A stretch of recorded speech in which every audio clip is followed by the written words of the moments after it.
which is important in terms of the quality of what it's. Yeah.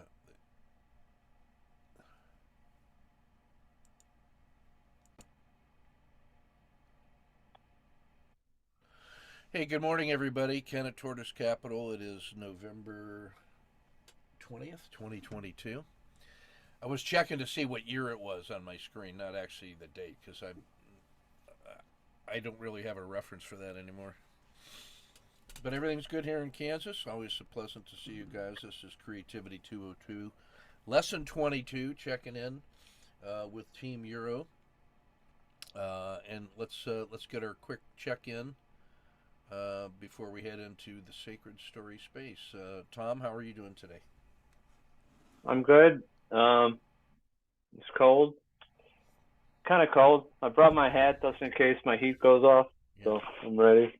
But there you are. everything's Thing of good. beauty. Yeah. Chen Long, how are you, sir? Good. Hi, good morning, good afternoon. All good here. So I have a neighbor, a couple of, they are in their 70s. Every summer they went away from Calgary to somewhere in the mountain around the lake.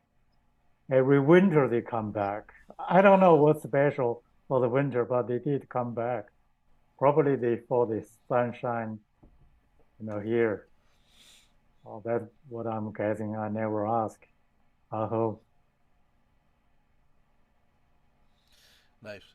Well, there is something about a pure, cold northern winter that is really attractive. I really missed it when I went to live in California.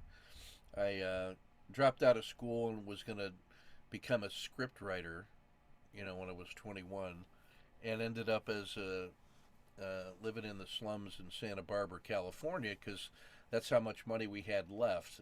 My partner and I.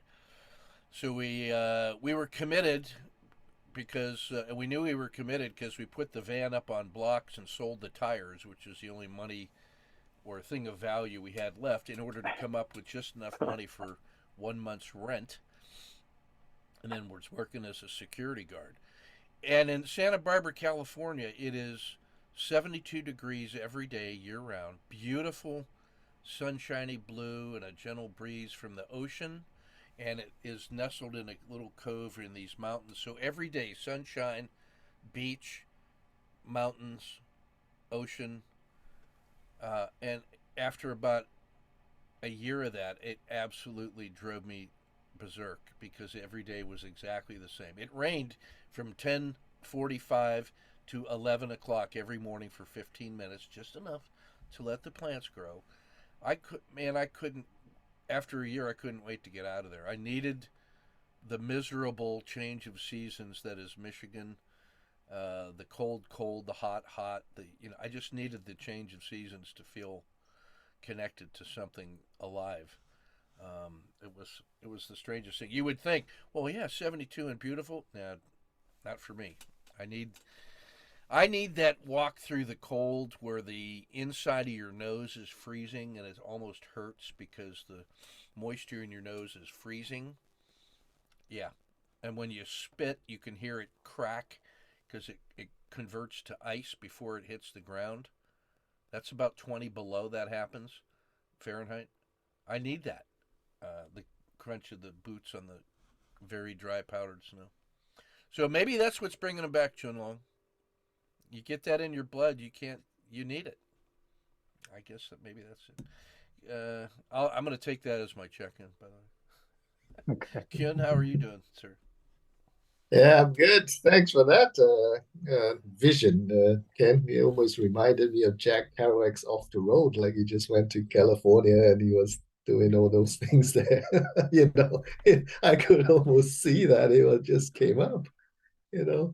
Well, So, there it was. I've done some dumber things than that, but man, that was foundational. The yeah. Australian walkabout is what that was like.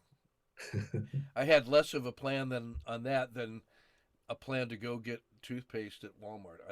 That was the lack of planning. Well, let's just go. Okay. Yeah. How? Well, I don't know. We'll just start going, and then you go first, and then figure out how later. There's a certain freedom in that. Yeah, Man, absolutely. good Yeah, times. absolutely. Well, that was it. You Thanks can for imagine the. how that went over with my dad. My dad had a slightly different opinion on that. You're doing what? The oldest son of mine? What? And he supported it. He was good to go. We laughed about that quite a bit. Again, Wow. not the dumbest thing I've ever done. Good No, morning, Sunil. fantastic. How are you? Indeed. Right, there you go. Go ahead. Very well, thank you. We are doing well. It's feeling really rather dark here at the moment. It's messing with my eyes. Beautiful day though. We managed to get out. Yesterday had a spectacular evening. We went back to the Royal Albert Hall and watched the Philharmonic Orchestra play the sound. What do you call it now? Yeah. Basically the music The score. the music score to Spectre. James Bond. Yeah, to James Bond, and it was just outstanding. Didn't know where to look. Was it going to be the movie or was it going to be the orchestra? And it was a bit of both. And an unexpected treat was that the person that introduced the whole thing was the director.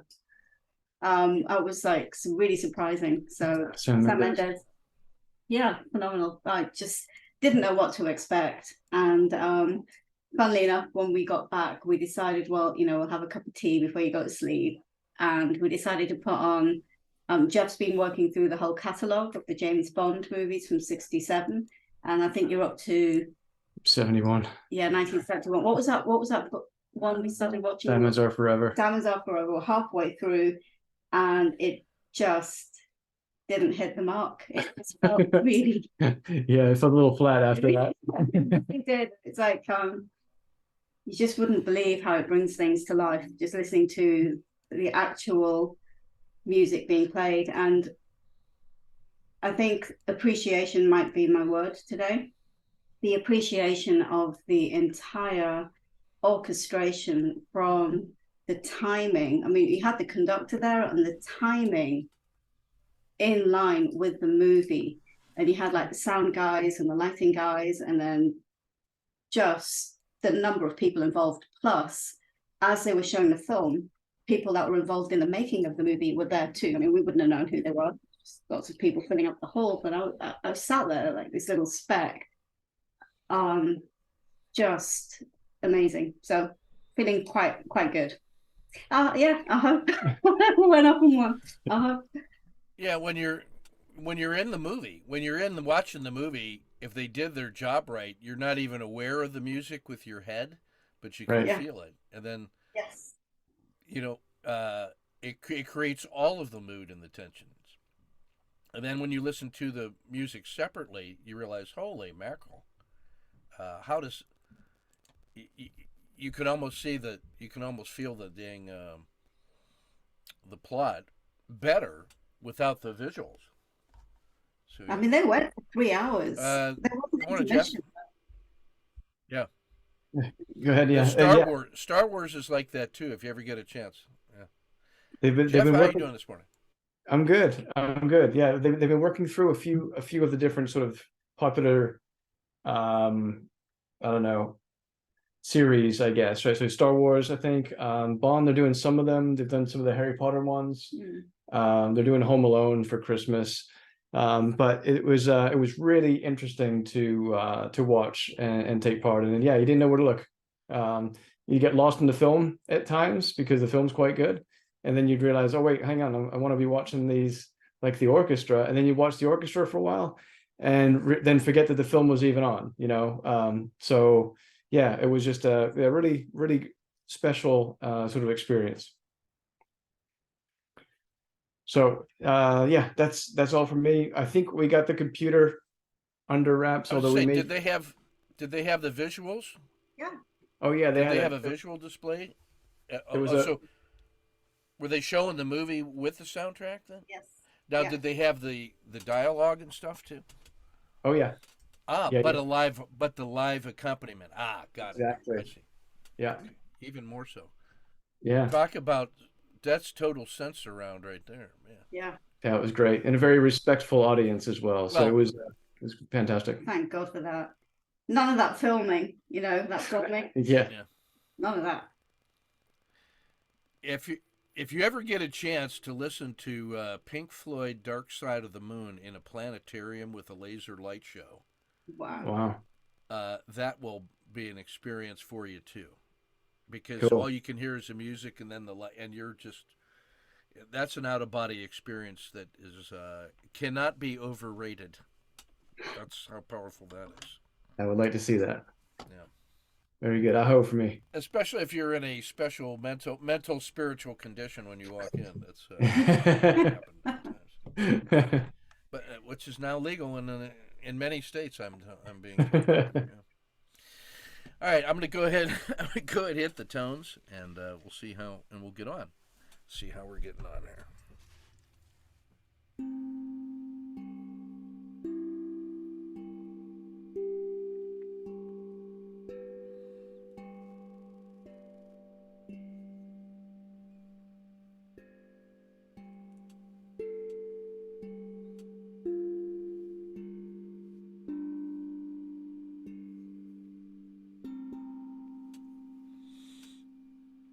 Lesson 22. What was the name of this one? The Impersonator. Yeah, the Impersonator. Kyun, then Chunlong. Thank you, I got you Chandler. this time. First mover advantage. Nah, he held off the trigger, I think. Anyway, why don't I go? Yeah, when I first read this, I think I read this in the middle of the week. My first impression was, well, actually, wow, it's like not wow as in impressed, but wow, I can't do any of this, you know. So that was my first impression. Um, but then slowly, I couldn't really do the exercise to look at other people. What was exercise? Play a game with a friend and identify a work problem. Um, but then I started looking at my own what do you call it, the your parts, as Venta would say, or your own cast of characters inside you, inside your head for trading. So yeah, it is the first part was hard for me because I am like what they call a highly sensitive personality. So it's not quite like an empath, but like halfway there. So I tend to have a filter because otherwise, especially with negativity, so I've probably had this filter built up over years so that you want to block out some of the more negative stuff. So in a way to get into impersonate somebody else, it seems like a very scary situation. But anyway, so I somehow landed up with the kind of cast of characters for my trading to use. And let me just see what I've written down. But I mean, the lesson is really good. When I actually read through it properly, and there's so many things to pick up. I never thought of doing it this way and doing that. What I could do with it, so then I got to the part about how to be familiar with the key inner characters, and I kind of started looking at things that way. And last week was actually a very tough trading week for me because I was still doing my practice and trying to learn the system, but it was quite choppy. So I actually got chopped to death really, and it's always you're just getting lots of little losses here and there. So it was really difficult. So then I started kind of thinking, what are kind of the parts that I have in me? So I have this go-getter personality. And before that, before this thing, I have a I've gone through Ventup's Super Trader, and I've got this is it called parts? I can't remember what he calls it, but I've got them written down, and I think his advice was to kind of visualize what that person looked like, what they were dressing, what's their personality. And I never got around to that part. It was always quite hard for me. I always had this just a phrase. But when I started doing this exercise, I started, putting in, fleshing them out, if you like. So I have this go-getter guy, which is how I envision him. Is he's like the old pilot, with the hat, almost like Tom's hat, with that hat with the goggles and yeah, like that exactly, the kind of guy. And then it's always, I don't know if you've got the I don't know if you ever watch anime. There's an anime called Poco Rosso, which is one of the old Studio Ghibli, and there's an American pilot in there, right? American or Canadian, and I imagine him. That's the guy. He's dashing. He looks like he's bold. He wants to go get things done and can do all kinds of stuff. Can get you killed, that's the thing. So I have this guy there, and I think he comes in when you've had a few losses and you think, okay, the capital preserver is saying, can you just hold on? And then this go-getter guy saying, no man, let's go, let's do it, let's get into another trade. So anyway, so that was all the visualizing for that go-getter. And then the capital preserver, is what I call capital preserver, is this, for me, it's like the conservatively dressed woman, with glasses, who's like wringing her hands and saying, hey, we gotta stop. You don't want to go broke. And so there's that. And then there's the other one. This is like the quiet, persevering type who just wants to go, grind away at things. So that was kind of the few things that I've managed to flesh out my character, so that this lesson helped a lot. Then, oh yeah, there are other people like so what I realized when this week was that I have this intraday scorekeeper. As I'm doing my trades, I've got this guy, and now I managed to like visualize him, and he's like this, he's like a Chinese the dragon dance performer. These guys who are. Have you seen a dragon dance? This guy playing the cymbals and everything. And he's like beating his cymbal, saying, "Hey, ding, ding, ding, ding! This is your score." And I'm saying, I don't really need that right now. I don't. This is not helping me. I've got 3 losses, and I don't need that. So I need to deal with him. So we'll see what happens. And then another person that came up was like a kind of the warehouse stock manager with the checklist. He's keeping me on the straight and narrow, because he's like it's reminding you, what are your objectives? So for like, he's got his clipboard in his hands, and what are your objectives this week? What are you trying to do?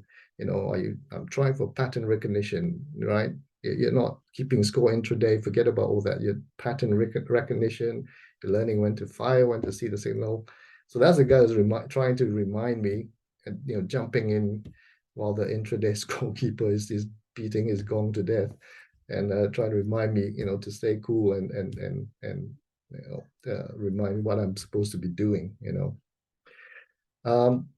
Yeah. So among all this is quite interesting, because I was thinking, and this morning I was going through it again, and I was going to go to this lesson. I was reviewing one of my traits, and now I was going to go to this lesson. And then, like, kind of mysteriously, I clicked on the learning group, and I actually clicked on the foundations course. And on the foundations course, I went to the psychological state management. Is that what it's called? I think that's exactly the lesson on the cast of characters, right? And I thought that was like, wow. I actually said, wow. I said, okay, this is exactly what I need. This is the universe telling me I need to look at this, and this is, well, it's the universe's answer to what I was thinking about.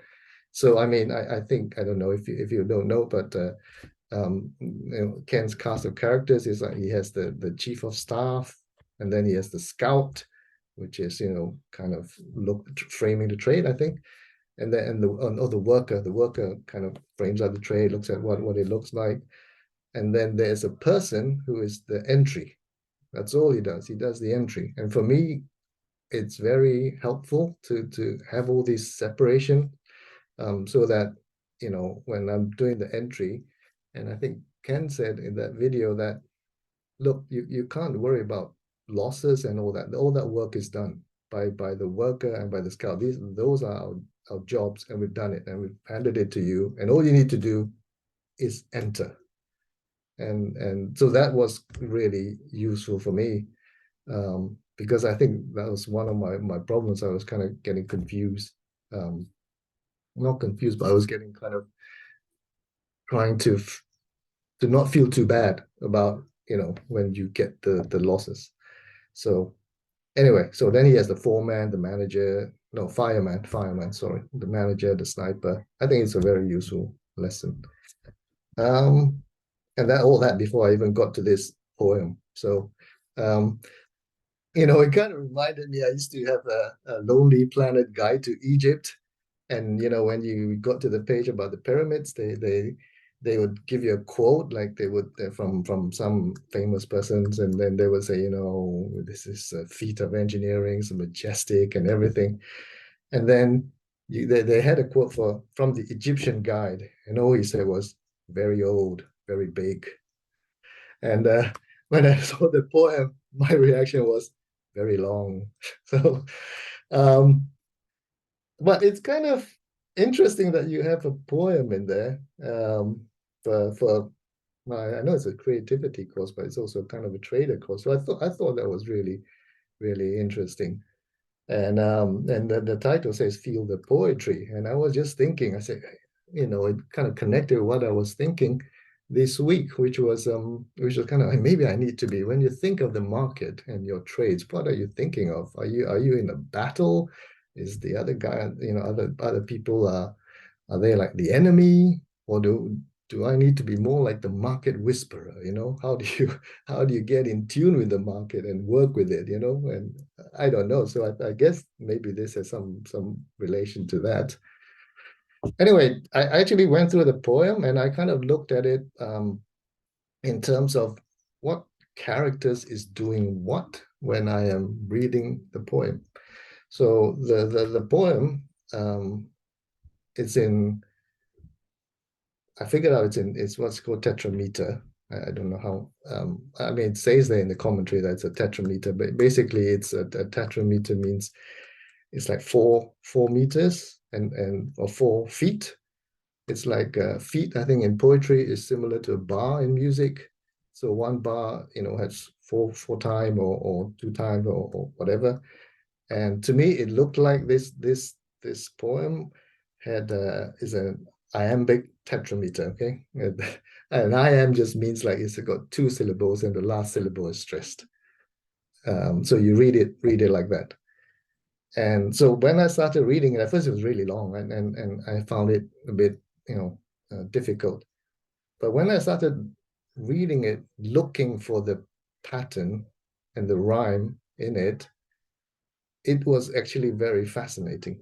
Um, you know, and I just kept reading, and it kept going on. So that was the what I call this, I don't know, a structural analyst, if you like, the logical part of me, reading that. But of course, when I read it that way, I didn't get any of the meaning at all. I was just looking for the rhythm and then the beat and all that. So then I had to go back and reread it. And when you read it to kind of appreciate, the beauty of it, of the rhyme, the rhythm, the meaning, everything, I guess maybe that part is the kind of more the artist part or the poet part coming in.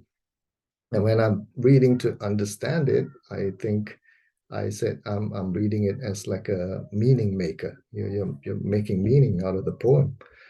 And then lastly, if you want to get into the character and the story, you're more like an empathetic type of personality when you're reading it. So yeah. Anyway, it's a really, really uh, uh, interesting exercise with a poem. Not even exercise, but it's something very interesting. So thanks for that, Ken. Um, that's that's all from me. I hope.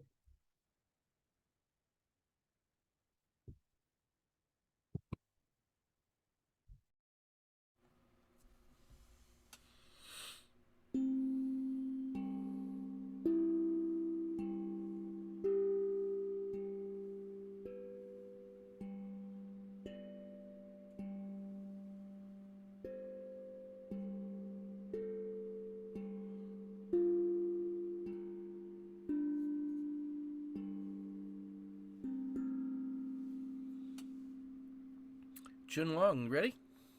Yeah. Yes, thank you, Queen. I'll be the first.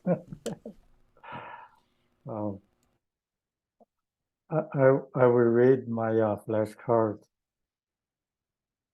So my word of week last week is connect. So I did some live trading with some small position size. It's a so small, probably it's very small. I didn't take it seriously, so I made a lot of mistakes. Basically, I repeated the same mistakes I did before. I found out one mistake triggered me out of balance and continue to the downside, make another one, make another one.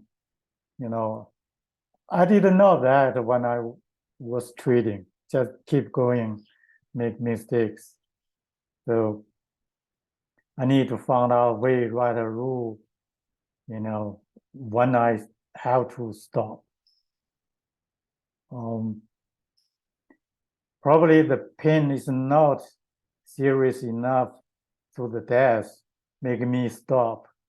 So I need to think about my position sizing and how to stop trading. That's what I learned from last week, 5-day trading. So talk about today's lessons. I really like, I also really like what Kim just said about trading, about parts. To do the exercise, the working problem, I thought about how to define market type and how to decide the turning point. Now, can use 200-day moving average and ATR for volatility to decide what market type is. Dr. One stop use SQ and 100 days and also use ATR for volatility. That's two type of definition of market types. Then I also learned, Mark Boucher, he is the Chuck Weeman's partner. Now he used 5 days distribution days at high, and if there's a 1 day 70% down volume day, that's a warning sign, meaning, the market internal is changed. The market trend may change. That's the third thing I learned. The other thing I noticed, from Ken's daily report, you can actually use the slope of RL30. Look at the slope. When the slope crosses its own 10-day MA, that could be a turning point for the market type, right? From uptrend turn to downtrend, from downtrend to uptrend. That's what I thought about the exercise. Next, about the poem, I really want to rename the poem into a trader's journey, right? So here's why. The first time I'm reading, I don't understand the poem at all because it's really difficult for me to understand the poem. It's just because the sentence structures and the choice of word make me don't understand. The way I learn English, so everything I did to learn English just to pass some exam, right? So, to qualify for immigrants. That's what I did. That's how I learn English. So poem is not the part I have learned. So the first time I read, don't understand, But when I read the first stanza, there's a first part of the poem make me think another Zen poem, it's right is written about 700 years ago or 800 years ago, but by a really famous, even today is a really famous poet. What he said is just saying, the Seco River is famous for its tide, and the Rosen Mountain is famous for its misty scenery. If you haven't gone there to see it, you will forever regret you haven't done that. But if you did, you come back from the river, from mountain. The mountain is the mountain. The river is still the river. The poet didn't say, how about you? Whatever changed. Before you went there, you regret you haven't. After you come back, the river is still river. The mountain is still the mountain. That's from my first reading. Then I go all the way to the end of the poem, read the commentary, try to understand. Then I found out all the words I don't know. There are about 20 to 30 words. I don't know the meaning in the poem. So after reading the commentary, found out the meaning of word, I think I get something. The one thing I get is the old identity has to die to get a new perspective. Then that make me think about one short video by Chuck Whitman recently. He talked about set up the income goals. If your goal is 2 times your current income, that's reasonable, right? You can do whatever you do, make it better, and then you get the 2 times income. But if your goal is 5 times your current income, that's radical. You need to make radical changes. If your income goal is 10 times, that's almost impossible. What you have to do, you have to make your old identity die, forget everything you know, and you need to become new you. That's the thing I think about last night when I read the poem. So this morning I try to finish the exercise again, write my flashcard. I get, the poem is psychological, is about identities. So from the beginning, the one self with eye see the mountains and feel bounded by environment. That's then he become really big. She can feel the sky. That's how big the identity become. Then, the weight come, force her into the earth, almost dead. The pain make her feel, feel the fear to the death. So she said the fearful poem. But once you deep in the earth and then resurrect from that, you feel the limited versus infinity, immensity. Really feel others' pain, make her become really stronger, become reborn. So that make me think about one bodhisattva we call Guan Yin. What she does is hear all the cries. There's a saying, cry meet another cry. Once we feel another's cry, we become a new us. I really like the last stanza. I highlight the one sentence there. The soul can split the sky in two. How big is that? That's really powerful. The soul can split the sky in two and let the face of God shine through. I think that's what really about the soul and the God. You know, that's why I want to rename the poem into a trader's journey. A trader, like me, you know nothing about, just see the mountain. The mountain is high, I want to be there. I feel I can do everything. But until I feel the pain of loss, I start to recognize I know nothing about trading,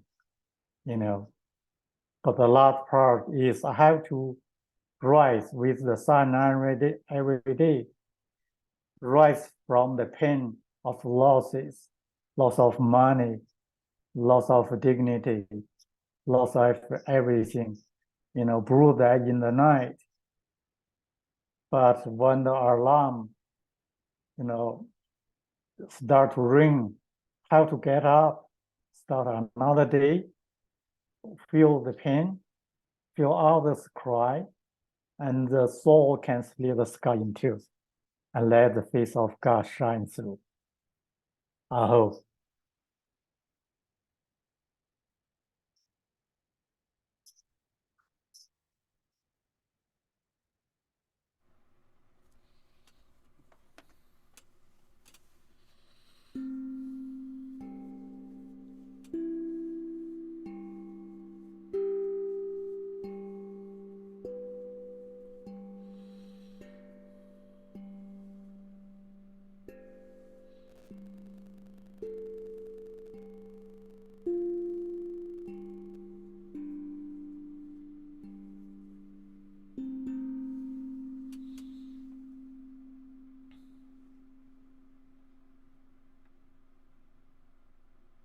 Tom.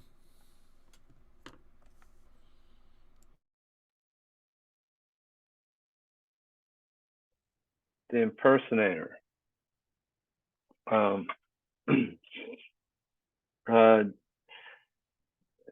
It goes in the beginning of the lesson. It goes in diversity. Read and watch a widely stretch of creative people. I don't have. I haven't. I mean, I do that. I actually have been doing it because I watch the assessments at night. So I picture a lot of creative people. I mean, in their trading and actually when I'm playing, I mean, I read this lesson a couple of times this week. So as I went through the week, I started paying attention to it because it's not something I normally do. So I don't have a lot of experience in it. I guess I have a lot of experience, but I never knew I did have a lot of experience in seeing how others are doing things, and then try to exercise that type of judgment, or think of it as what would this person do in this situation. So I found that really useful, and of course it needs to be practiced so that it goes on. And when you realize the people that you can, like in trading, for example, and going through the podcasts and noticing when they're getting out or into trades, and which entries they use, if they use only the P star or the 1, 2, 3, or a P1 or the belly of the dragon or whichever exit, and they are having a really nice histograms, then when you in your trades, and of course using your different characters that you have, to be able to think, oh, at a time. I do remember in the Super Trader program, it was one of those.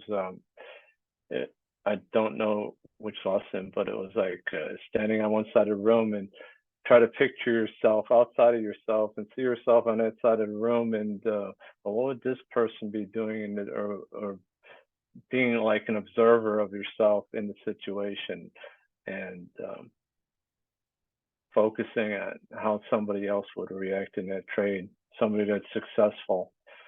That's very helpful, and in order to do it a lot, it needs to be practiced. And so you have to step out of yourself and practice in that, which is a training in itself to be able to do that regularly. So it's something, this lesson brought that into mind, and brings back where I need to focus a little bit more, to practice and be able to rotate into a chain of different actors until at the moment of action, you know how to respond, or you could respond. And then it said, feed your imagination and take a wider view. So don't have this, which also helps, because once I'm in a trade, you know, sometimes you feel like totally involved in a trade, and that narrows your vision. So to step back and open up your mind and see it more widely, like if you're in a short time frame, well, what was the longer time frame doing, to know what possibly could happen. That was the beginning of the lesson. The poem, definitely a longer poem. I think it was like 15 minutes, but I could relate to that. I actually found Millade's recording, and so I think that's her name. And I listened to her read the poem because it said the way she read it had a big impact on people. So I listened a couple of times, and she was a very good narrator of her poem, using that type of narrating she used. The immediate, I think I wrote notes here, immediacy, the sense that nothing stands separated between you and the world. And I think that goes to the end of her poem. It seemed like in the beginning of the poem, I mean, I didn't write, yeah, she sees the mountains in the distance. It's like everything's far away. But as the poem goes on, I mean, I didn't write the certain phrases she used, but I'll just read from my notes. There were times that, like, in the beginning, she sees the mountains from a distance, and in the end, she could touch a leaf and feel like her soul and God, because she could touch, I think it was a blade of grass, and sense God. Or she reached out at a point in the poem, and she was trying to touch the sky or something, and she screamed because, or she sensed the scream, and it was just like trying to connect with something, you know. It was like a cry for a connection. And there were times in the poem when she talked about she could feel the pain of another person in a distance.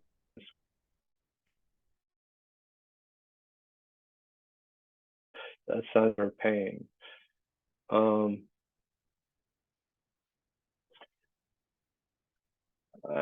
I got my notes a little bit mixed up. I'm still working on a Cornell note, so. But as I read the poem, I mean, it goes on to the end, and it talks about death. Well, she goes into the ground, and she feels like she's in the grave with and in the grave, she almost, I guess, she feels totally in a tomb, and then I think it was like almost feels, or she hears, it says she hears the rain on the ground, and she remembers the rain, and then she wants to come out of the grave, and to me that is kind of like being, recognizing and making a connection with her higher power, or as she notes, her God. Her soul connects with God, and then the water comes through, and she feels the water on her face, and she is thankful.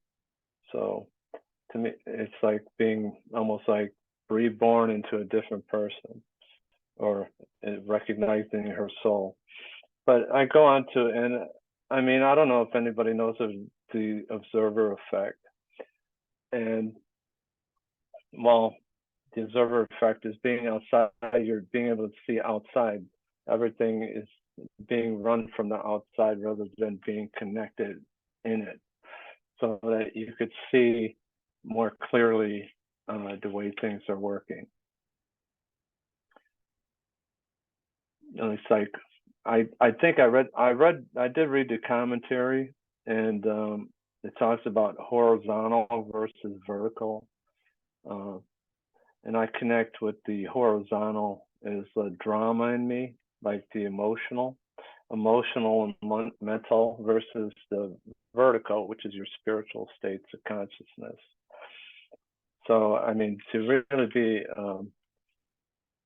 more spiritual, or more use the observer effect rather than to use just your emotional being and your body senses, and be connected in the world, and be outside of your, I don't want to say be yourself, but outside of yourself as a higher being, and able to observe what you're doing without all the impulses and reactions that things in life can bring. One of the final stanzas, I think, in let's see,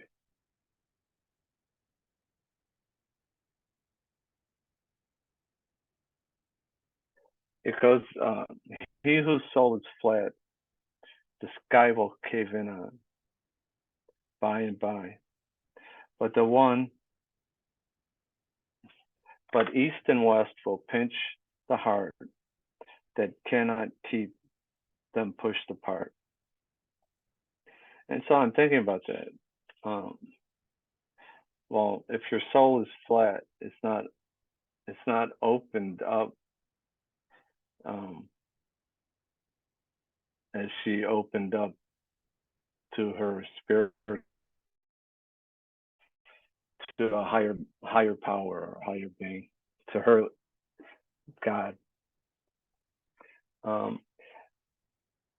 And that was kind of like an important stanza, because before that, I mean, I think Chun talked about how when your soul is open, it could part the sky. And one of the things I found interesting was the poem was written like 110 years ago. It's like, and in today's environment, I mean, it seems like they're trying to pinch the East and West together. And of course, with the climate change or whatever they're pushing, bring the skies flat. So to me, it's kind of prophetic in the ability of humans to open up, know that there's a higher power. And I don't know if they're trying to suppress that and make everybody just unspiritual and more emotional and reactive to everybody else, but it seems like they're setting boundaries and really spiritually there are no boundaries. There is infinity. So it reminded me that one of the things I did do, I mean, I of course read through scripture before, and it reminded me of Jonah.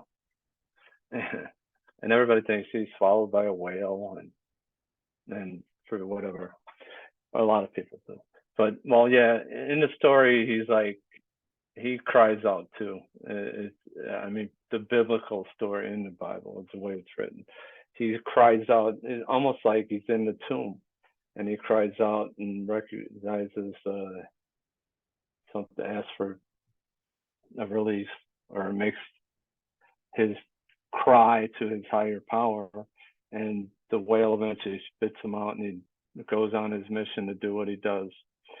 But I relate to that, like, as me, one of the things that came to mind was I'm in my tomb. I mean, I look at the body as the tomb, which is, it's mortal. Eventually it's going to do its job, and then the spiritual being will move on.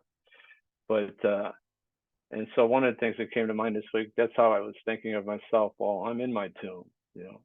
So like when I have pain, yeah, I scream out too, and I need to recognize. I recognize that, and it's just part of being human now. But also to know that there's something beyond for all of us. So I looked at her crying out in this as almost being reborn. And there was a verse, I think, in the commentary that, if I could find in my notes here, let me see.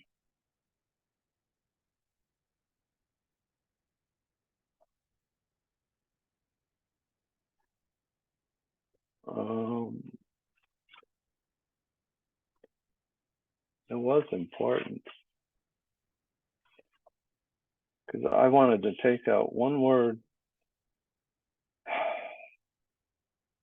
Well, one of the things it did say, it did mention religion. It says, between the readers and listeners, religion, and as in the commentary, it mentioned the religion and the recognition of God. Is it, and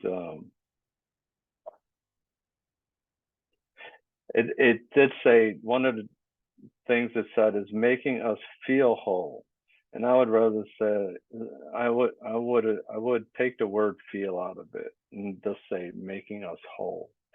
So, but the one difference between religion and I think is it's easy to clarify. I don't look at it as religion as your God relationship. I think your God relationship is more of a personal relationship.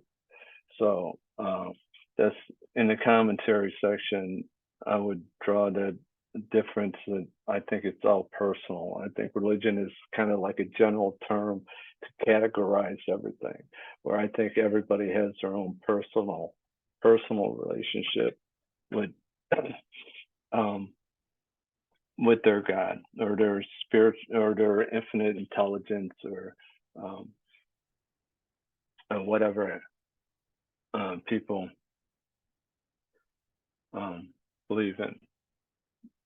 But then to take that and try to put it into trading, like I said, I think the observer effect is important. But then I was going through Ken's lessons, and some of his questions, like who are the players on your team? And I think players on my team did right now, I mean, because I'm still driving a truck, but not, I mean, 10 more people got laid off this week, so well, time's coming. But players on my team, I look at Ken and Wing Chong. He does the he was in the Saturday night swing, and also Ken H. I do roles. I have coaches. I mean, to me, they're coaches and they're mentors. What makes them successful? I think their experience, their consistency, their dedication. How do they support the team? Well, they're available for coaching. They review trades. They do nightly podcasts. They put up weekly charts. They put a lot of time and effort in everything they do. They offer courses. What are their critical qualities? They're professionals. They're dedicated. And I'm sure there's a lot of other qualities they have. What do they rely upon? Or, yeah, well, I guess they rely on feedback from people and the team. What do they provide the team? Support, assistance, podcast. It's a couple of questions seem I only answer the same way. How do we know? How do they know? How do we know when it's their turn to lead, to speak? Well, I think they put it out there. If we have questions, then it's their time to lead and speak. And also when people are asking for their support or opinions on how things are going. How does the script for your trade support your plan and your vision? So I'm still working on a lot of things, but it's becoming more clear to me how I want my trading, how I want to trade and my approach to trading and what it would be.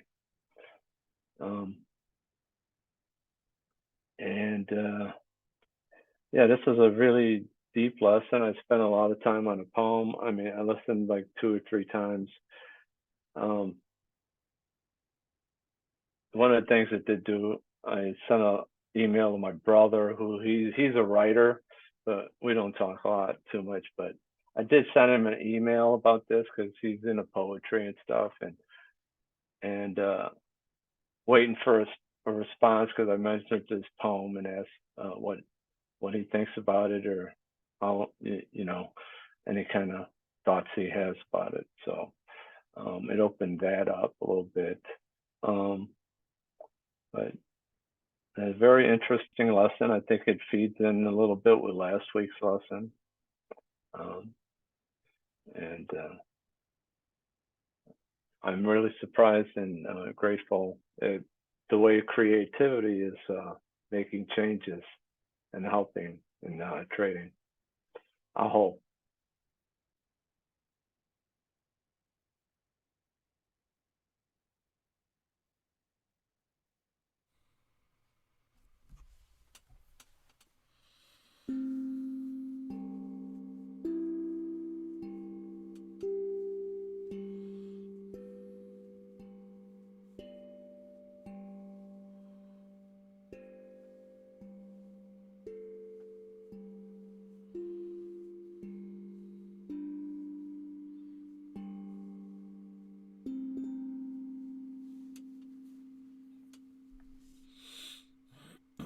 Ernie, check in and drive on.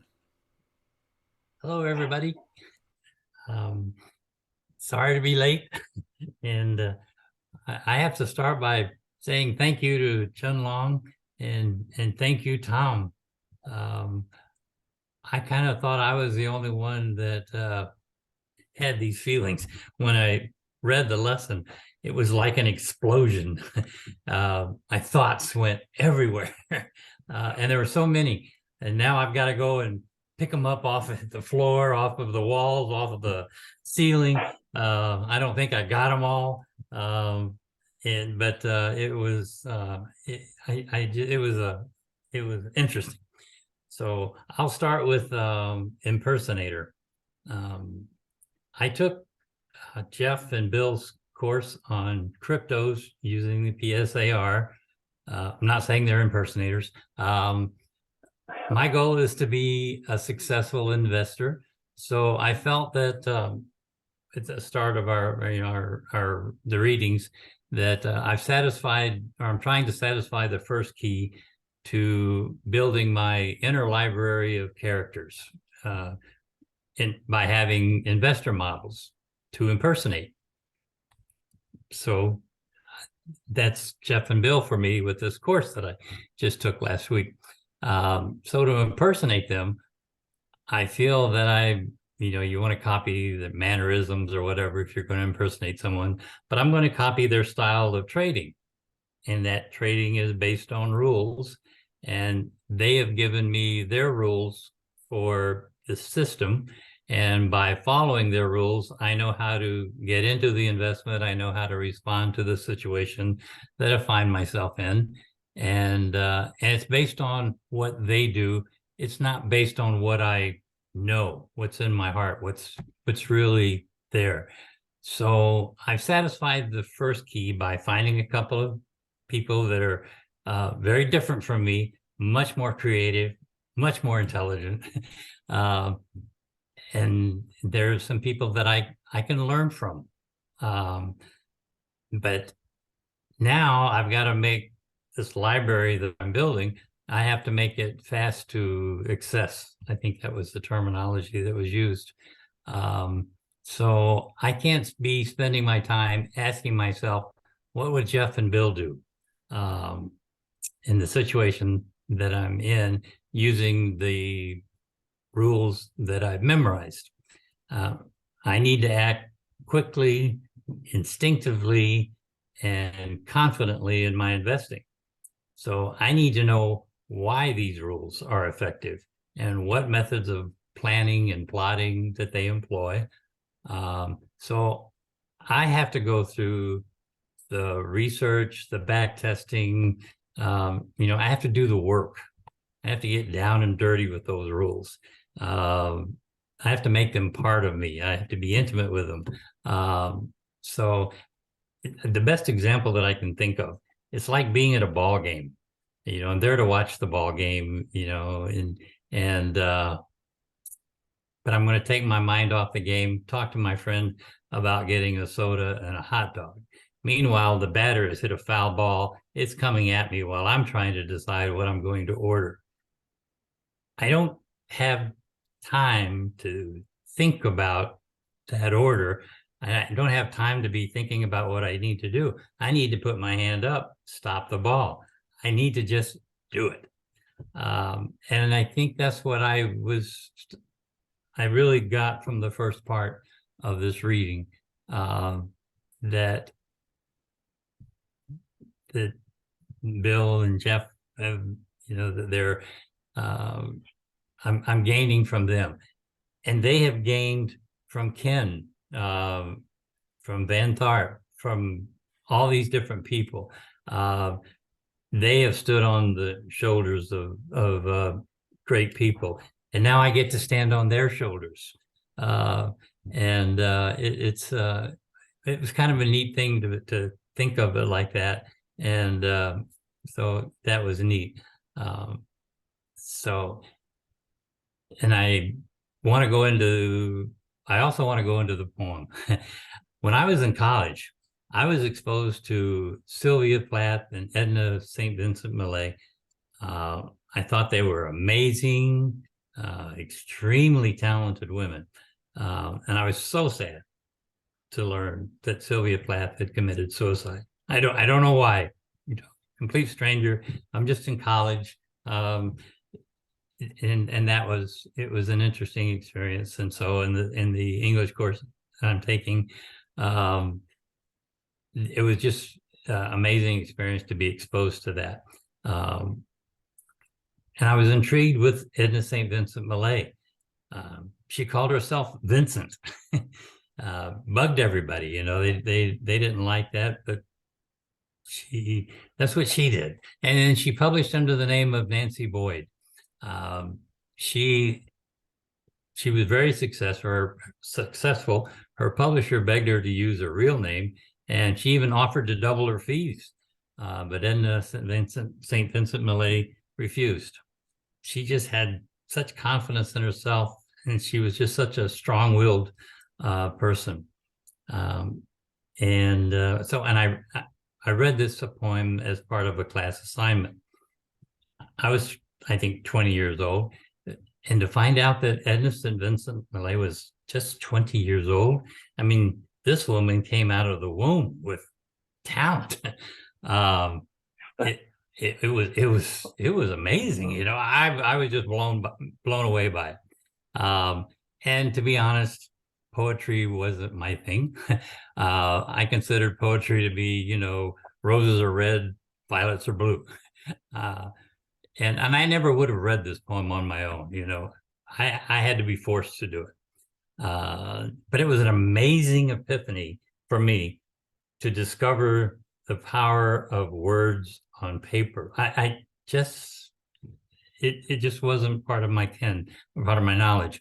You know, just to read something that could reach inside of you, touch your heart, touch your mind, even touch your soul. I mean, that was a really amazing. One line made an impression on me as a 20-year-old in reading that poem. And it was 4 words: the ticking of eternity. For some reason, having that as an assignment, being 20 years old, well, I really pondered on that. And then 53 years goes by. I've never thought about it in St. Vincent Millay. And then I read those 4 words again. And to think of my feelings in reading that as a 20-year-old, and now reading that 53 years later, and what my feelings about that are, it's different. I mean, you know, the age, experience that I've had, the life that I've lived, and now to see those four words again, and thinking about the ticking of eternity at this age. Interesting reaction, or interesting feeling to go through that you did to me, Ken. So what does that have to do with investing? Well, really quite a bit. And I know I won't put this into words very well, and I apologize. I'm no Edna St. Vincent Millay. So if I can, I'll just share an experience that I had with my wife. Linda and I were having a discussion. I said the wrong thing. I owed my wife an apology. However, to make a bad situation worse, I kind of turned my reaction over to the passive-aggressive chimp that I have inside. I have many of them, but this was the wrong chimp to use. I said I was sorry. I kind of wanted to move on. Was I really sorry? I don't know. Sort of. But I said, I'm sorry. There's no response. So I asked, well, did you accept my apology? No. I didn't like your tone. My tone? We have these arguments every now and then, and that always happens. I try to say the words. I try to be charming. I can't get away from the improper tone. So what does that have to do with that Edna St. Vincent Millay? She not only could construct a powerful message through words on paper, but she could deliver that message as well. Just as Tom had mentioned, the woman was amazing. She really had a gift, and it's just, I mean, she was so able to deliver, make it a powerful performance, that she convinced a stranger. Well, a stranger was just so moved by listening to her give that poem that the woman offered to pay for her education at Vassar College. I mean, that's power. And it's the power of the word. It's the power of the deliverance of those words. I mean, what talent. So I kind of think, you know, we as investors, we're trying to read about different things. We listen to people talk about financial matters and investing, but I've really learned from that poetry about the power of words, and that people are going to react to that. Just as Jay Powell gives a report, there's going to be a reporter that's going to write what that report is consisting of. But I feel that I have to be aware that what was written, what was delivered, and what I read, there's may not be a consistency. People have skills with writing, and I have to develop skills about reading and listening. That's why the course on listening is so important. I now realize that.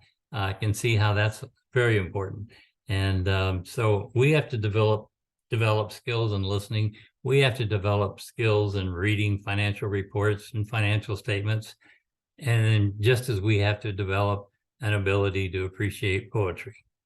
So great lesson. And thank you for sharing your thoughts. I'm not quite as embarrassed that after listening to what Chun Long and Tom had to say. So thank you, everyone. Aho.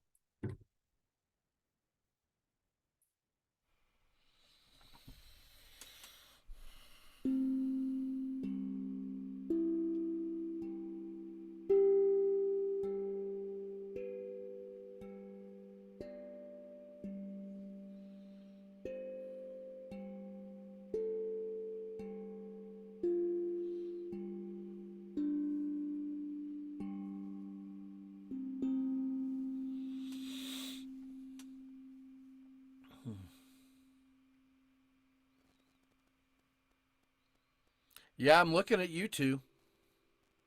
We're having a little debate over here about who gets to go next. So I'll go. Okay. So I win. Go, Jeff. Okay. So thank you to everyone for all the inspiration that I've just absorbed from you, because I kind of came into this with a few ideas as usual, and then a bunch more kind of come in as I'm listening. And also, just before I kick off, I wanted to apologize for all of the technical sort of messing around in the beginning here. My computer, as usual, had 4,000 things running on it, which meant it ground to a halt. And I struggled at the beginning and was trying to get everything sorted and closing down a whole bunch of stuff just to make it Zoom actually run correctly. So anyway, we got there in the end. Okay, so I thought we could start maybe with the poem, and maybe I could pick up a little bit from where Ernie left off. But also, in Chun Long, you made me think of this too, right? So I hadn't thought about it until you were speaking, how difficult this would be for you to understand, right? I mean, your command of English is very well, but it not being your native language, I think makes that quite difficult. And what I wanted to say to you was, I had to look up a bunch of words, right? And I'm a native English speaker. And it's not that I did, like, I've heard most of the words, but some of them I hadn't. Even the title of the poem, I was like, is that really, what does that mean? Oh, that's a really good word. So that was totally new to me. So I just wanted you to know that, probably many of us are also sort of reflecting or reviewing meanings of words. And then maybe if we're not used to reading poetry, which I'm not anymore. I mean, we did a lot of this stuff when I was in school. Then you have to kind of get in the flow of that. But it's quite powerful, as we know, and as we've been listening here today. One of the things that Sonal and I were talking about, just as we were discussing the lesson, was the critiques. And we both, in fact, Sonal first, because she's quicker than I am. she was sort of reading through the sort of the critique that came, you know, after the poem. And you know, it's one of those things, we've talked about this before, sort of separately too, right? Do you even want to read the critique or the movie review, or do you want to just kind of go and watch the movie and not be influenced by somebody else? And we have friends who, you know, love to read the reviews and then sort of formulate their own opinion before they even go in. And I was like, well, you know, I don't know if I like that idea, and I don't know if I want to listen to anybody's review after, or, you know, anybody's sort of thought sometimes after watching a movie or something, because I kind of have my own takeaways, and maybe I quite enjoyed it. I don't want it to be sort of like chipped away at. Anyway, that's separate though. So the critique, the where we got stuck, or what Sonal sort of noticed, was the word mediate being used a lot in the critique. And so she, for a minute, said, does she mean mediate?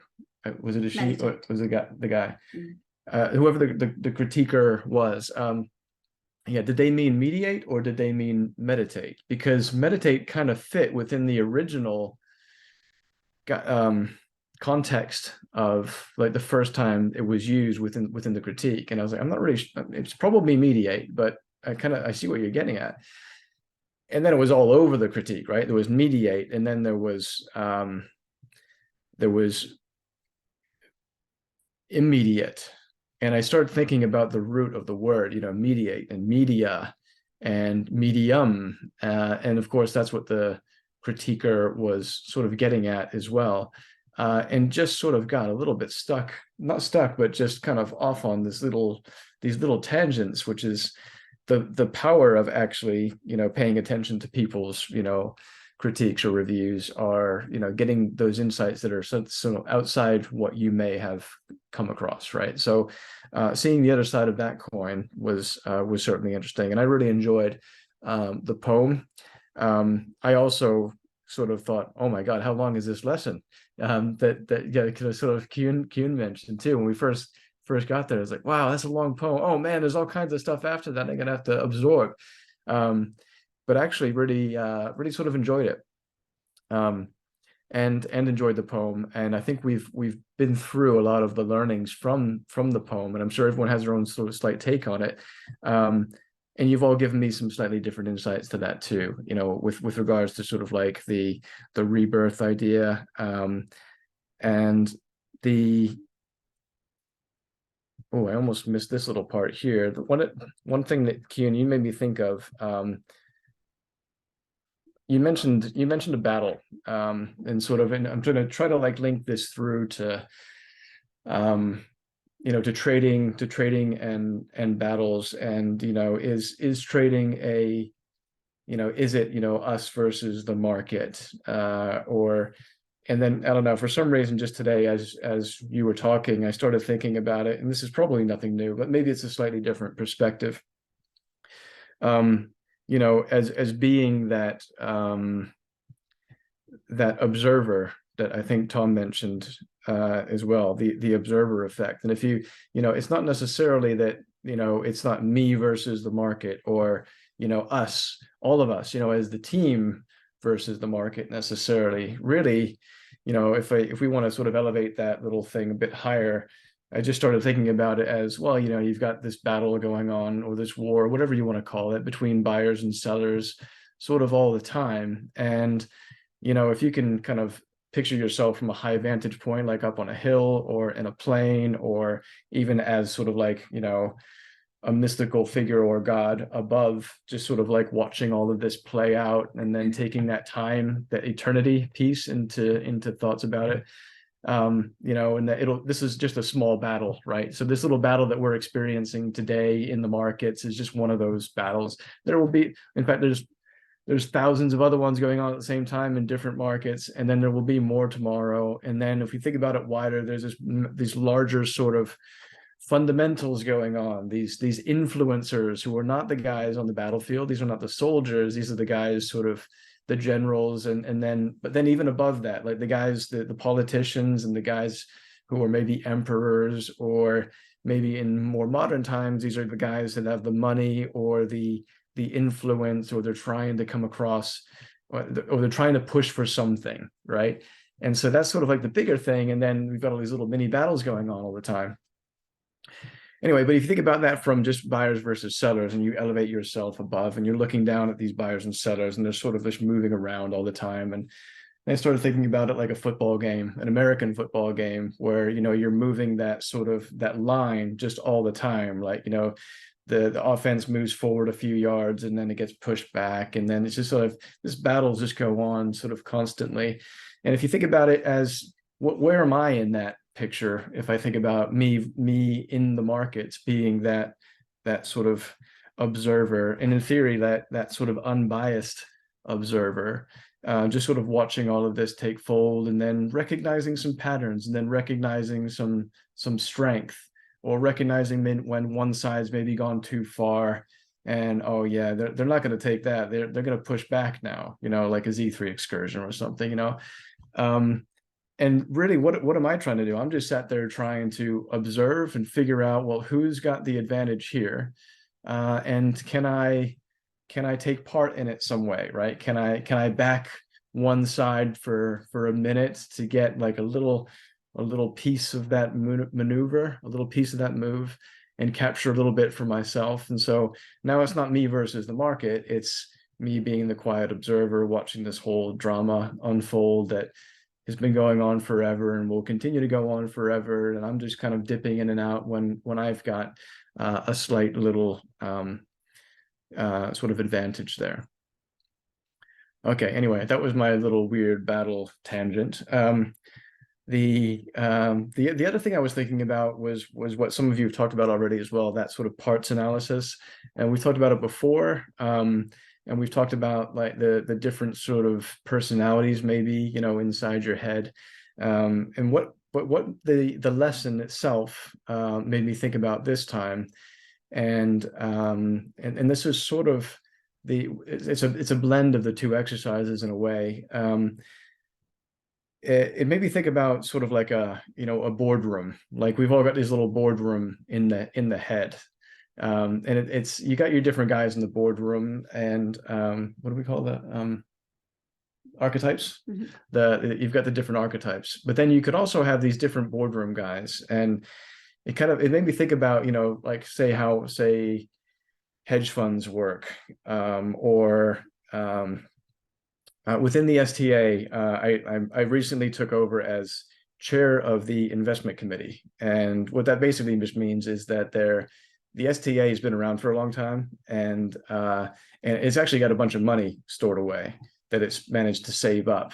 Even though it's a not-for-profit, there's a bunch of money just sort of like just there, and then that money, in theory, gets, you know, sort of deployed to help the STA continue its mission. But there's money there, and the quick sidebar, the money wasn't doing anything, and it wasn't really earning anything, especially in the at least previously low interest rate environments that we had for a while. And the auditors actually picked up on us saying, it's a bit irresponsible for you guys to have this money kicking around. You need to be trying to do a little bit of something with it. Otherwise, eventually you're going to miss out to inflation and that sort of thing. So anyway, the investment committee got put together. I took it over recently, but it's made up of a bunch of guys who are far more experienced and senior than I am. I've kind of taken up the mantle on it because I'm one of the guys on the board, and we needed to somebody needed to do the role, right? But these guys really know their stuff. And there's a technical element to it because it is the Society of Technical Analysts, but there is, and there's a model behind it, but there's also almost like an override, like a fundamental override from the committee. And this, you could think of the committee like, I don't know, in the same way as maybe like a hedge fund would work, right? Where you get guys that sort of bring ideas to the table. In this case, it's more ideas about what do we think about what the model is telling us we should be doing, and what do we want to do about it? And there's areas of leeway and discretion involved on top of sort of like a technical model. And this makes me think about that. So, you know, you go around the table, you listen to everybody, everyone's got an opinion. Some are very strong. And of course, you've got one guy is always strong, bullish, and the other guy is always strong, bearish. Everyone kind of hears it out, and then you talk it out, and then you make a call, and we come up with what we're actually going to do until sort of like the next review. And now if you put that whole thing in the fast forward, that's basically kind of what happens to us. If you get that boardroom in your head, right, all these different guys, or if you can picture all of these different guys. And so maybe like what Ernie was saying, you've got like, well, what would Jeff and Bill do in this situation? And what would Ken do? What would Sunil do? And then you start thinking about the different things, which Sunil should talk about, hopefully. But all that needs to go on in your head really quickly and then come out with, okay, yeah, I've been around the courses on that, and then this is what I'm going to do with having thought about everyone's sort of opinion, and then almost like in fast forward, and then instinctively almost come out and say, okay, yeah, I got it, and this is what we're going to do, from here. So that was just another little sort of side tangent that made me think about all of that and how that works sort of within one's head. Okay, just a couple more things before I finish up here. I wanted to talk about this creativity course just briefly, because it's interesting, I think we've been at this for a while. I forget how many weeks we're on now. But I've certainly had a benefit out of it. Is that 22?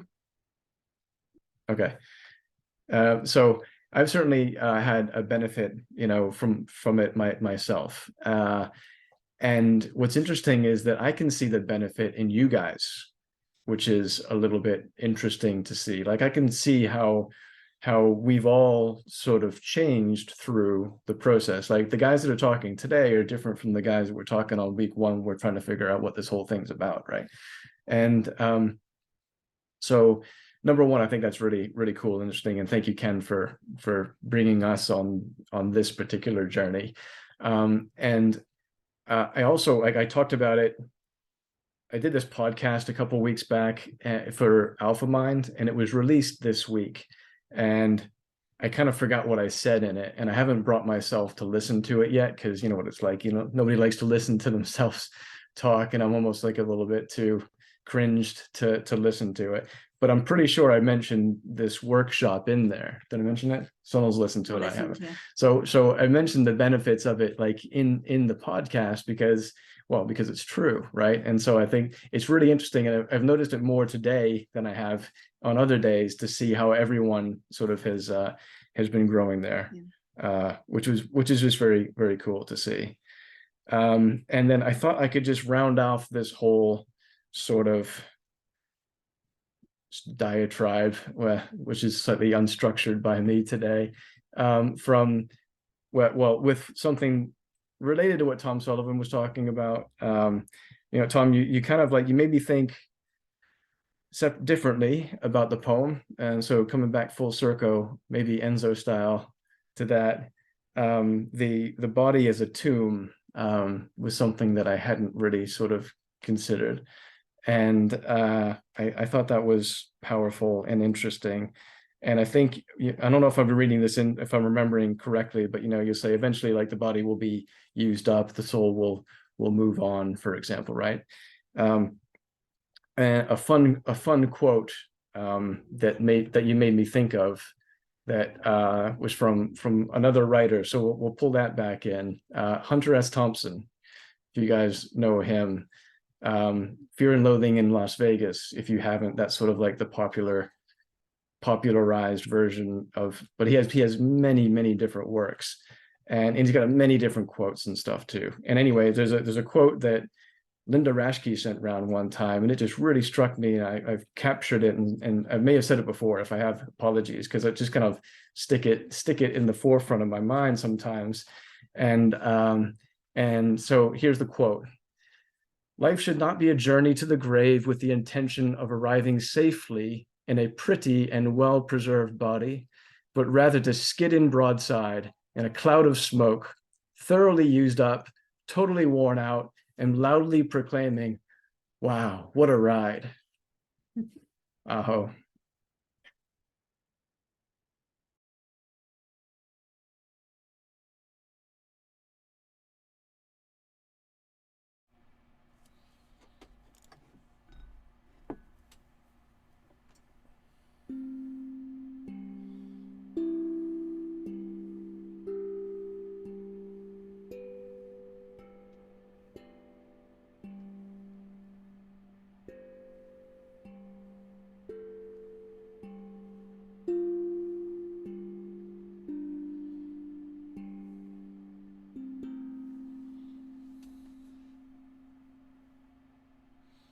don't know. Kind of wish I went before him now. Oh yeah. It's a nice upbeat way to kind of round off today. Firstly, it's thank you all for sharing your views and thoughts on the homework this week. That was an incredible poem, and it took a while for it to sink in. I read it once to myself. I read it out loud once to Jeff with tempo to just, it's not just to get through it, but to pay attention to the words. Interestingly, he noticed that as I was reading it, I'd actually missed 5 words out subconsciously as I read it, and I didn't even realize that I'd done that. But just in picking up what you guys had picked up, Chun-Long, the first thing I'd say is it's actually an advantage to not have English as your first language, because it forced you, and thankfully because it forced you, we benefited from your mindfulness and your being present with that poem, that you derived such profound meaning, and you were able to communicate it to us, that I saw things that I hadn't picked up. So I'm really grateful for that. And actually I can say that for each of you as you've talked through what you found. For me, a bit like Ernie, literally my head went everywhere. I thought to myself, the poem in itself is a long poem, and if I start to share what I'm thinking, this was going to go on for longer than longer than I have a time slot to talk to you guys about. So I'm gonna try and cover 2 or 3 things before I hit on the poem, and I may end up leaving this heavy, and I don't want it to, but that's kind of where my head went when I read it. So the first thing is Impersonator. I have a feeling that we covered perspective and looking through other people's eyes when you're trading or going through life in a previous lesson on creativity. And from a trading standpoint, when I think about impersonation, when I have traded, and even to this day, I do conjure up individuals in my mind where I've almost crystallized a trading style that they represent. Now, in order for me to be able to do that, I've copied what they've done, and then I can back away so that I understand how they trade. And the question I then ask is, well, where do I fit in with that trading style? So if I give an example, Eric, a chap who trades the DAX with us in the morning, he is a scalper, and he trades at the extremes for very small percentage points. So if you have a excursion out of the Z3 into Z3, Z4, wherever it might be, he's straight in and he's scalping very quickly, and he's out and he's done. Whereas when I'm trading, I'm trying to go for a mini leg, or what he would call a trend, whereas a normal swing trader would say is a scalp. So I started to learn very quickly, trading with him, that through his eyes, when he's engaging, my type of trades on the RLCO are not suitable. I'm probably about to enter into chop, which he calls a little frenzy, a chop frenzy. So whereas the scalper steps in, I can step back. And for a while, I actually joined him. I'd be like, what is it he's doing exactly? It's only very small moves, sizing small, it's very quick. Right, I get it. I get the feel for what he's looking at. So that's like one practical example. And then there are others that I have seen who have traded really, in my opinion, really beautifully, really the really measured hits, nice, solid trade framing, very decent scaling, very managed on risk. And I'd be like, well, what would this person do? And what are they seeing? And then for a while, I started observing, copying, observing my results and how it would fit with me, and then recognizing conditions where this individual would step in and take that type of trade. time on, you will remember we had some friends come to see us in the UK, and we hung out with them and we talked about our trading, and we had the good old, back in the WeWork days, you know, we went and hired a room in WeWork and whiteboarded lots of different thoughts about, you know, trading. And I remember talking about all the different people I conjure up, and I'd be like, this is Ken, this is where Ken I get involved, this is how Ken sees things, this is how Jeff sees things, this is Eric here, this is this other person. And I was told, Sonal, I think you need to do you need to trade you. And I remember thinking, oh, I probably have to go back to the drawing board, this doesn't feel too good. Time's moved on, and I actually respectfully disagree, because the individuals that I've conjured up are artful at what they do. So I don't have to trade like them, but it's really powerful to know how they trade. And, you know, you look at your toolbox and you look at the condition of the market. And if you're choosing to engage, depending on what your intention is for the day, it helps pick the right tool for the right job at the right time. That's kind of so rather than a spanner and a screwdriver and a hammer, it'll be a Ken, a Jeff, an Ernie, a Chinlong. Each of you guys are the instruments in my toolbox, because you represent how players can engage in the market. So it's like I stand with you. And if I'm not taking that trade, that's okay. I'm watching you in my mind take it, perform it, execute it, just as I know that you would. That's how my brain works. So that's the impersonation thing. And also from an impersonation standpoint, just yesterday when we were watching, you know, the orchestra, I did that. You know, as far as my eyes could see, I was in the mind of the director who was watching he called it the premiere of his movie at the Royal Albert Hall. And I stood in his mind as he looked out, and he spoke about his movie and all the players that came to, you know, bring it together. And then I looked at the violinists and the percussionists and the guitarists and the pianist, and each of them had their back to the screen. And I'm wondering, how are you coping? I mean, like, this is 3 hours, you get a little intermission, and of course you've got your music sheet, and you've got the conductor, and I'm now in the space of the conductor's mind and his mad hair. And so I kind of played with that last night as I was watching the production. So that's the stuff I would cover on impersonation. From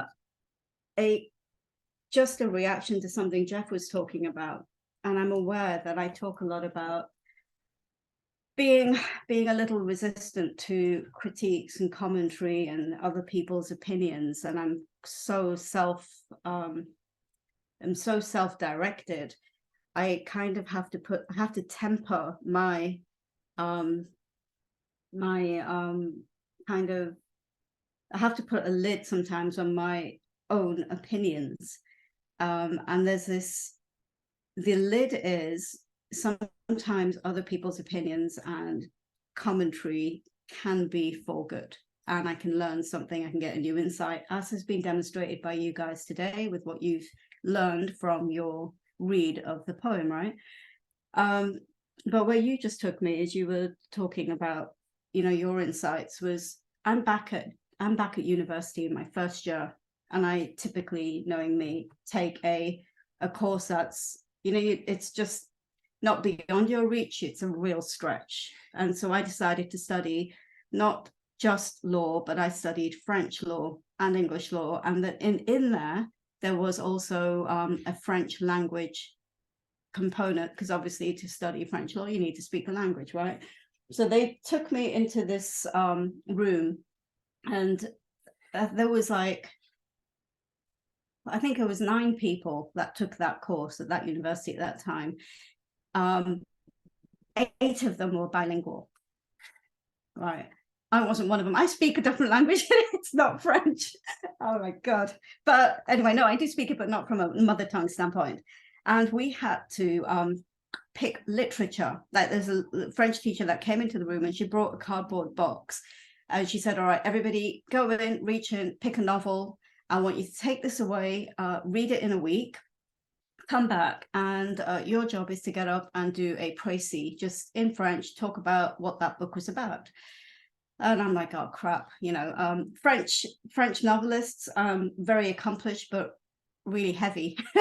They're not cheerful. When you read their stuff, it's like, oh my God, come on. So anyway, so I picked up a book, and it was some 14th century. It was a really thin book. Yeah, I was like, brilliant. I just pick a really thin book. I can do this in a week. And it was 14th century writing. And I cannot remember the title for the life of me, but it centered around a character who was he was a simpleton, right? And he was like in the farm, he's like a farmer, or you know, out in agriculture, and he is wandering through the fields. It's summertime, and he comes across a rose, and he looks at this rose with the morning dew.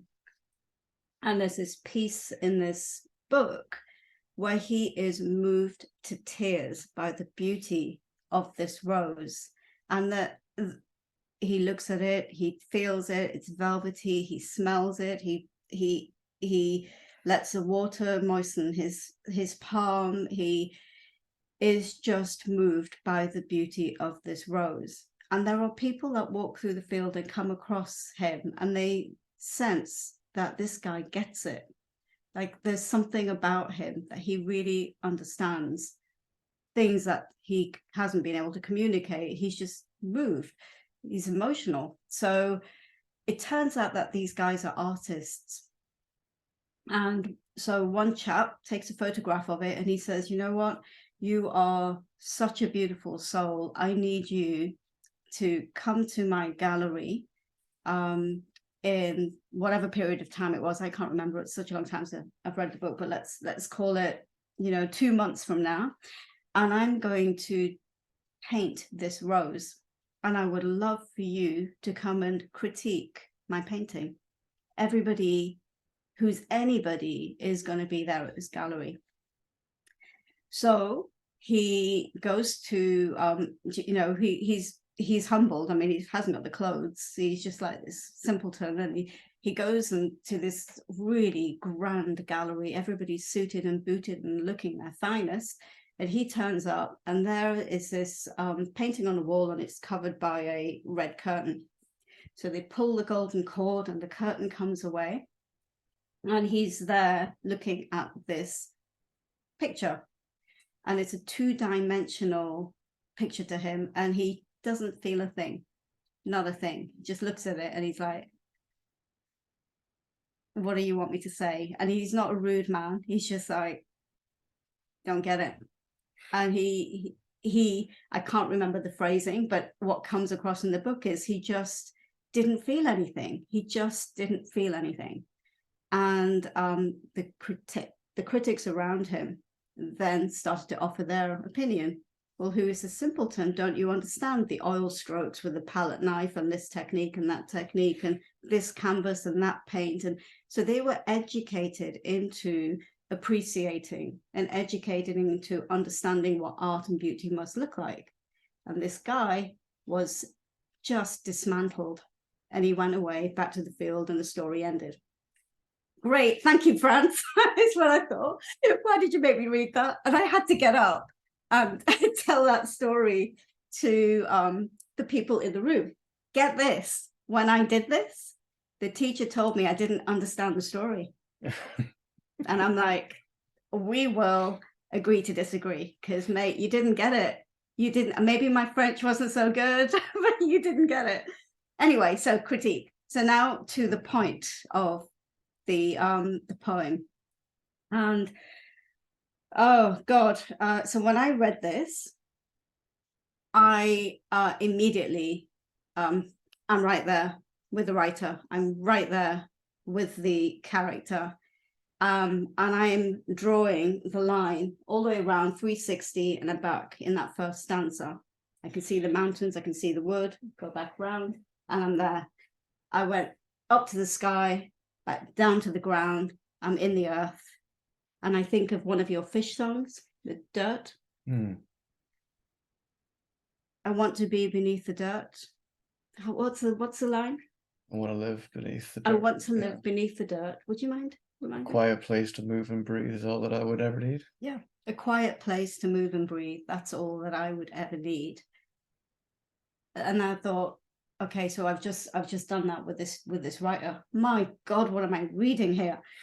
And then I thought about, well, as I did my first read, I thought, okay, how does this relate to trading for me? As I look at it, and I completely agree, A Trader's Journey. What a great name for this. 1912, still relevant to whoever you are, wherever you are, whatever you do. And just as this person was drawing the line, I think of you and Mark when we go hiking in the mountains, wherever we are in the summertime. Him and his friends will look at the line in the mountains and draw that line as the off-piste ski or snowboard run that they're going to do. So I don't know what it is about the power of these words, but I'm there in an instant. So from a trading standpoint, I think to myself, well, imagine being somebody new to trading, and you look at that horizon and at everything that's possible around you, and you draw that line because it's there. It's like, you don't know what you don't know, but I see that, and I might be able to climb that mountain and go down that valley, and all of that is possible until you realize this is something new. And there's a lot to learn. I don't really know too much. So then it starts closing in on you. And I think in the second stanza, she starts to say, over these things I could not see, these were the things that bounded me.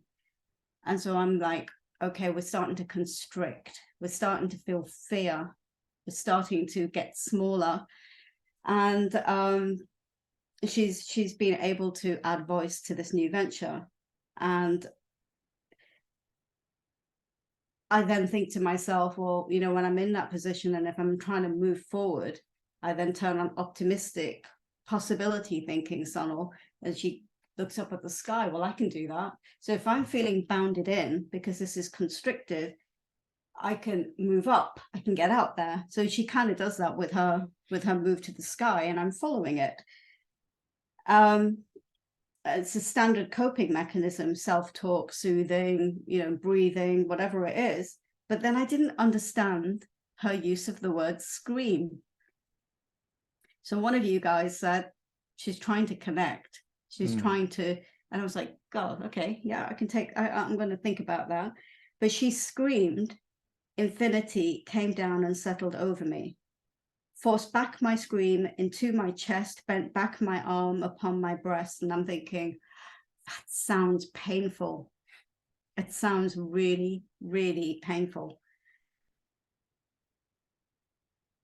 I saw and heard and knew at last the how and why of all things past. And then, you go from verse 6 through to verse 10.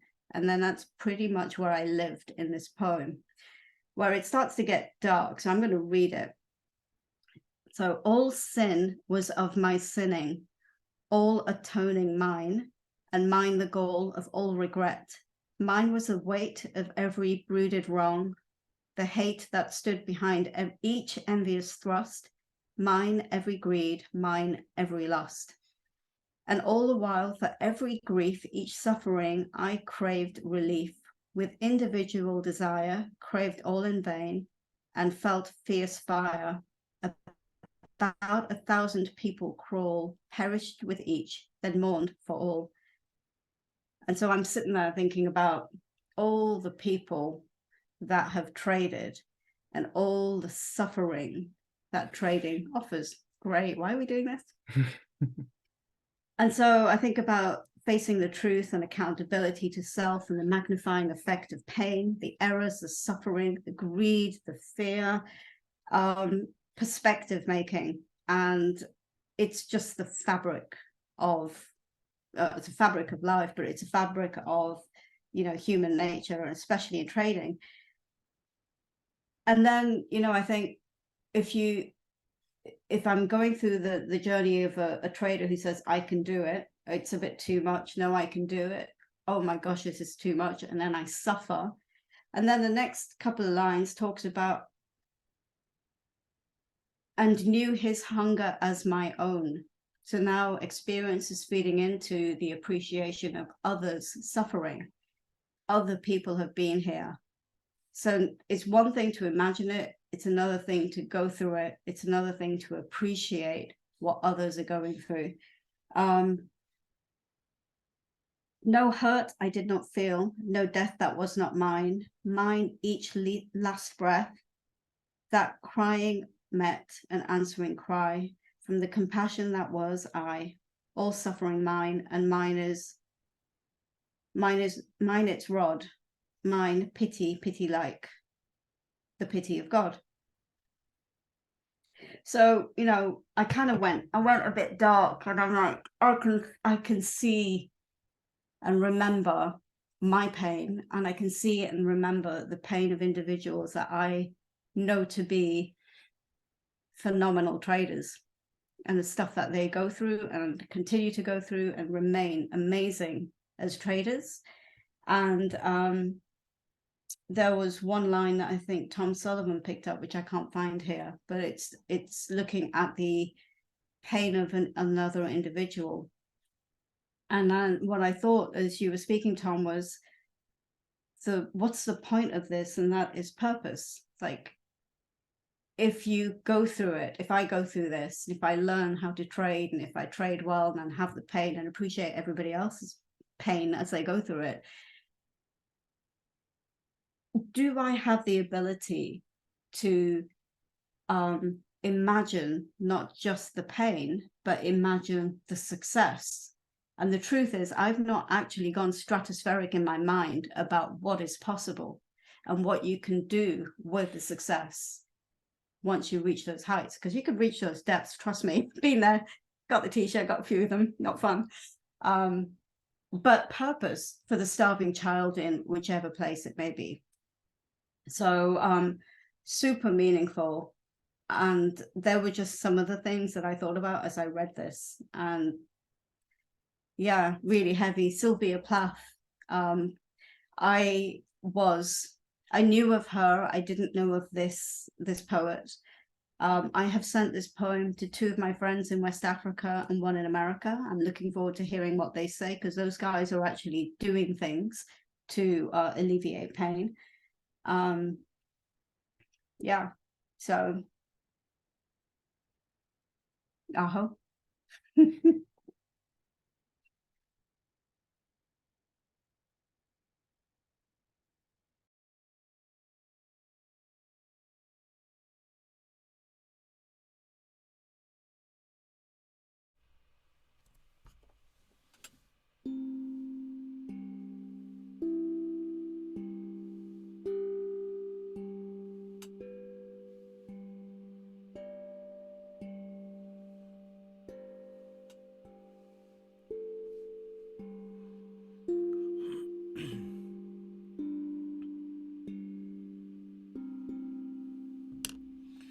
If you think it's hard going next, imagine how hard it is going last. So think about, I'm just going to rapid fire some of the things that were in my head. Popcorn. Think about the tetrameter and the structure of the poem, like Bollinger Bands of structured poetry, those turning points and the certain rhythm that the structure carries information above and beyond the next price. The structure itself is carrying information about the nature of that trade. I sent you a bunch of files. You know, the visual cast of characters. Imagine you had those, you know, like at the start of every play, and who's play, you know, and you had that in that sequence with little cartoon caricatures of them that crystallized the one word about each one of those players. And you had that little, oh, here's where I am and here's next, and that's your script, and that's who's in charge. And then I sent you a link there. Don't change horses in the middle of the stream from Tower of Power. You're going to get a chance to listen to that next, in the next lesson. And we just saw the power of poetry on trading. Wait till you listen to the Tower of Power, the horn section, and the rhythm section. The most important band in the world, said Don Cornelius of Soul Train, and it went from his lips to God's ears. Think of the entry and that innocent little guy, the newest guy on the team that is entering the trade force that Kyun talked about. Think about onboarding the trade, the same way that you onboard a new employee and how you want that to really go well. And that's why you care about the entry to do it properly. But you only put so much work on that guy right off the bat. That's all it has to do is get to know lose plus dinner for two. And then I've onboarded the trade, and now I can process it. Now we can develop it through its life cycle. So think of the entry as the care, with the same care and concern for the brave person putting the entry on. And that will put you in a caretaker mindset that is quite different from the greed mindset or the perfectionist mindset that we would normally associate with entry. Because you got all of the rest of your managerial skills and organizational advantages, to include you got the right target, you've got position sizing, you know how to adjust the stops, you can interpret the price, you know all that stuff. It's just there to help that poor kid entering. You've got all that support in place. What a comfort it is for you as the chief of staff. You are the mentor of the person entering the trade. So if you think about trading the way a mentor thinks about onboarding a person that's going to be in that profession and that career for their entire life cycle, you're going to know everything you need to know about how to manage the trade. So I'm going to send you this really good ebook on evidence-based mentoring. And if you, that's the mindset, I think, helps you deal with the, well, of course the person entering the trade is nervous. They're the new kid. So how do you take care of that person? By letting them know we got all of this support structure in place. Also, next, Jeff, take a look at the 9-day bar on every large index and use the PRX or whatever you call PSX, the LMNOP thing you just did. The 9-day bar, PSAR flip, long only, will return 4 times the S&P at half the risk. Then get a crew of things that are offset from the S&P in the life cycle, and that's all you do. Done in one. Think of the change in the market internals, those little warning things like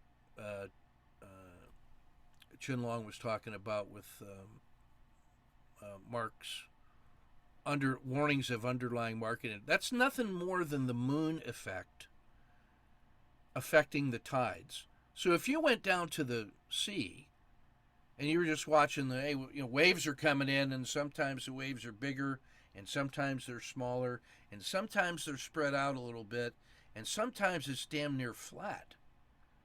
But then you just notice where the water is on the beach, and sometimes it comes up this far and then it goes back, and that just keeps repeating. And that's why the beach is the beach and the land is the land. That gives you all the Bollinger Band stuff you need to. Well, why is it doing all that? It's the moon effect.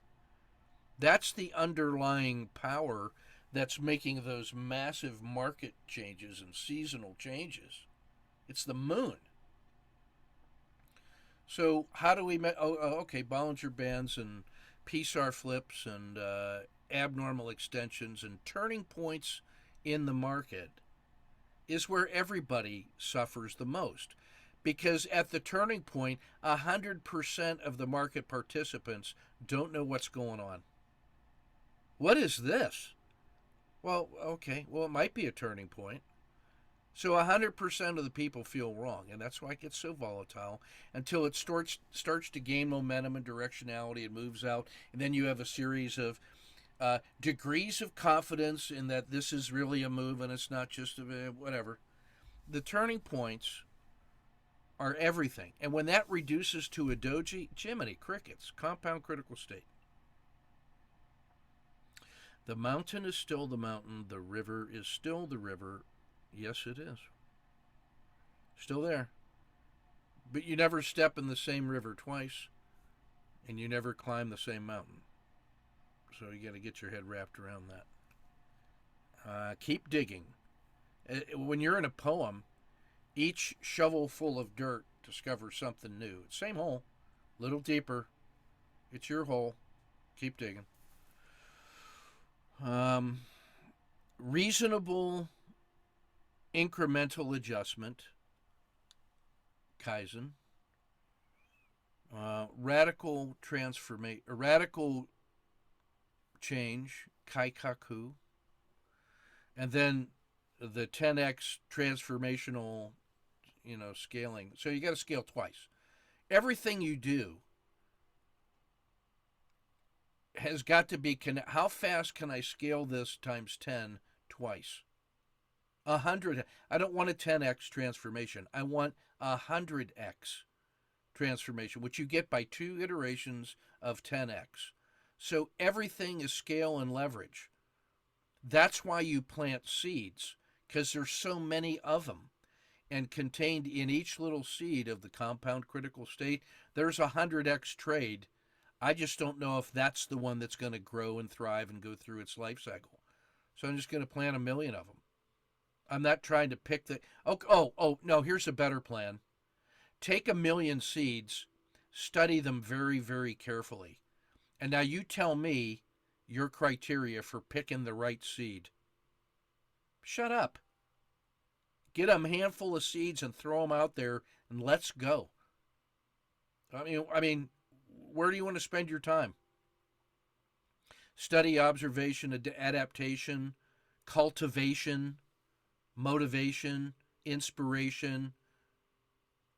Or, oh no, I'm going to study the seed. Hey, guess what? The variation between seeds is either insignificant. That's why they're seeds.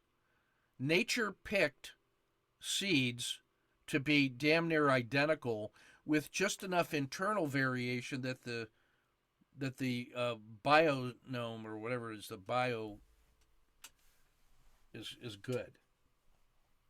The genetic diversity of the code.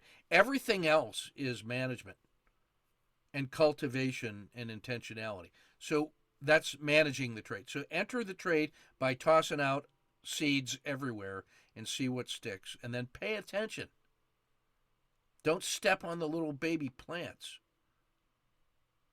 Although sometimes if you do that, it drives the seeds deeper, and that's what you never know. Circumnavigating the elephant is what you did today. The elephant was the poem. The points of view were the players, the actors, the instruments in the band. And so who's orchestrating all that stuff, the so what of it? It's the chief of staff. When you're trading like you, Sunal, you're trading like a chief of staff who is situationally aware of what is needed, and you pick the role and you call on the person. It's your turn to play. That, the conductor, the director, that archetype. I sent you a replay of that flashcard we did almost 10 years ago with 4 quadrants and feed the tribe. Take a look at that one. And just remember, those are the kind of choices. You're moving around trying to find the food. You're a hunter. What are you hunting? Small scale, lots of rabbits. Large scale, 1 big whale. It's hunting, yeah, but it's different. On the other hand, you're growing the food. You're picking berries that grow wild. Hope you keep finding berries. Or you're into agriculture. Are you a small subsistence farming, or are you an industrial app? So everything is scale there, and each of those 4 quadrants have different edges and different ways of being. But once you're into that, you got to do that thing. Don't change horses in the middle of the stream. Listen to Rocco Prestia on bass and Dave Garibaldi on drums on that one. The greatest rhythm section ever created. No offense, Led Zeppelin, but listen to some actual music. Tower of Power, the horn section. Yeah. All right.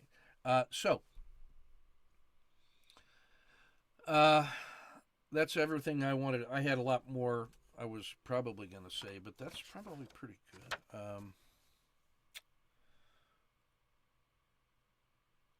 So I just pulled up a little note to myself from 2018. It was version 0.8. It was everything that I thought was important about our hybrid trading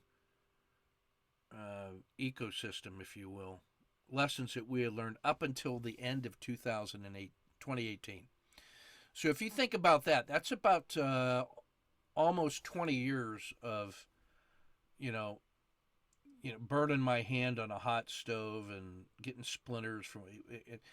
And it was sort of the culminating moment of the hybrid trading, which was becoming more and more important to me because it was the blend of, and that's next week's lesson, of the core, the swing, and the day, each one with its own role to play. And then I was, becoming aware of the importance of the information that those three different time frames and systems have for each other. And, that was where, the turbo trading was in full swing by that time. And then hybrid trading workshop was an effort to try to get that codified in some way. How do you, now that you've diversified it from the foundation, so if you think about the foundations course, that's the ground in which we're growing. And the Creativity 202 is the fertilizer that is giving us the nutrients that we need reliably whenever it's needed, and the water and all that. And then one section of the garden is core, and then there's swing, and then there's day. The hybrid trading, the pulling back together, is that sort of system of systems that is harmonizing and integrating and blending all of the elements of that nutritious garden for the life cycle of the family, of the tribe, or whatever. So that 2018 note at version 0.8, which is really important to publish stuff at version 0.8. Done. Send it with extra parts and pieces and let them figure it out how to make it fit. So I went through that list, and darn if everything that's on that list wasn't exactly what we needed to be skilled at in order to survive 2019 until present, which is the topsy-turvy world of COVID and the 10x transformation of the marketplace, which is nothing more than a transition point because of the moon effect. And so all of those tools turn out to be, those lessons learned are sort of anchored in 20 years of trading, and then battle tested in the crucible of 3 years of hybrid trading through COVID. And you'll see a lot of those things still really, really important. So I think I sent you if I didn't, I'm going to send the file here shortly about the executive summary notes, and it was dated 2018. I said, oh yeah, that's pretty good work.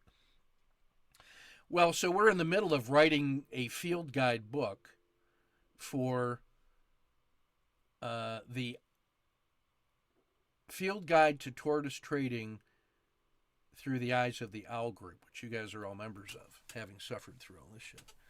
So that's going to be the next generation of legacy at the Tharp Institute. Most of the supporters of the Tharp Institute came from Van's books.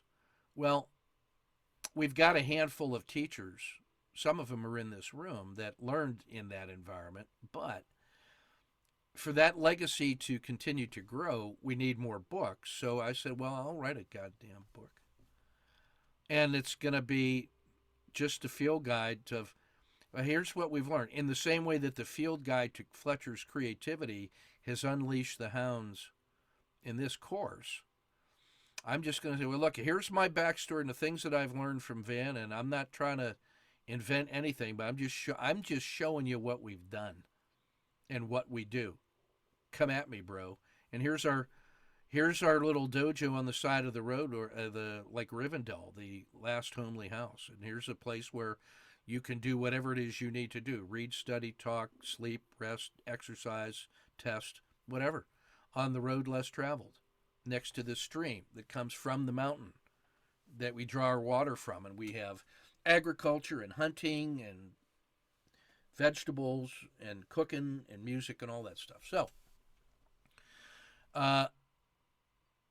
each of the students is invited to write a chapter in that book if you want to kind of get onto that treadmill. I wrote a chapter in one of Van's books. It's just described my backstory, what it was like to be me and go through the transformation. That book is almost the blueprint for the field guide book, only it's all the other shit too. Well, Jeff and Bill are invited to write a chapter. Phil Wu and Griff Cooper are going to are writing chapters, and they're done. My brother's writing a chapter. So every one of those things is a preview of coming distractions, if I can say it that way. Each one of the books that you guys write is the handbook for the course or courses you teach. And then you give the book away.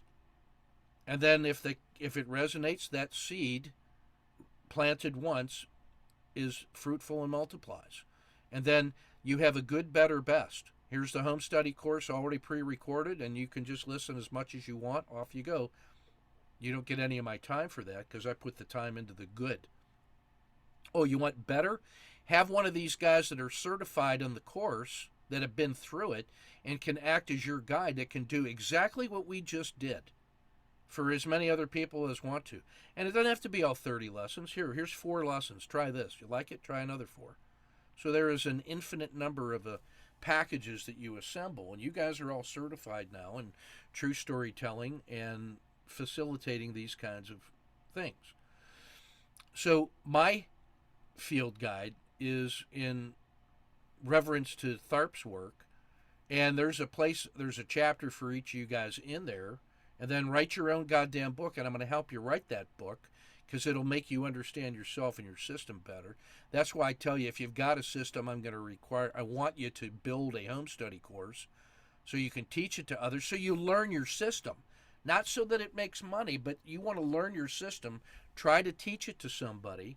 That's what Jeff and Bill and my brother and Phil Wu and Griff Cooper did nothing but take the Kata 2 challenge, and then every night for 6 months posted a chart, and I beat his brains out on the dojo, on the mat. And he finally got to the point where he had no losing weeks for a year. Okay, done. Code it, put it into a course. Oh shit, yeah, now that's harder. It's harder to teach it than it is to just do it. All right, well, that's going to help you discover some of those blind spots and unusual questions that always lead to an interesting insight. So that's going to become an ecosystem of continuous. So, Bill and Jeff are certified to teach at VTI. You guys are sound as a pound. And my brother and Phil and Griff are sound as a pound on teaching all that stuff. That's how you replicate. That's the growth of seeds and the process as far as you want to go with it, with my blessings and support, whatever I do to help you with that stuff. But I'm 65. I'm tired of working, man. This is hard shit. I get more poems to read and songs to listen to and all that, and books to write. So that's what I want to say about that. So as you know, the Rizuko platform it's already paid for. That is just free and clear forever. So what I need to get from you is your little speech to the Alpha Mind guys and all that stuff, because all of those things are artifacts that become evidence for use.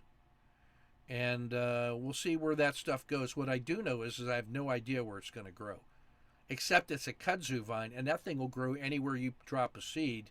Just stay out of the way. It'll go. Trust the nature of things. So that's what we're trying to tap into. This is what Mencius would say. You can't make the plant grow faster by pulling on it, but you can prepare there are things you can do to prepare the garden so that it unleashes its best nature.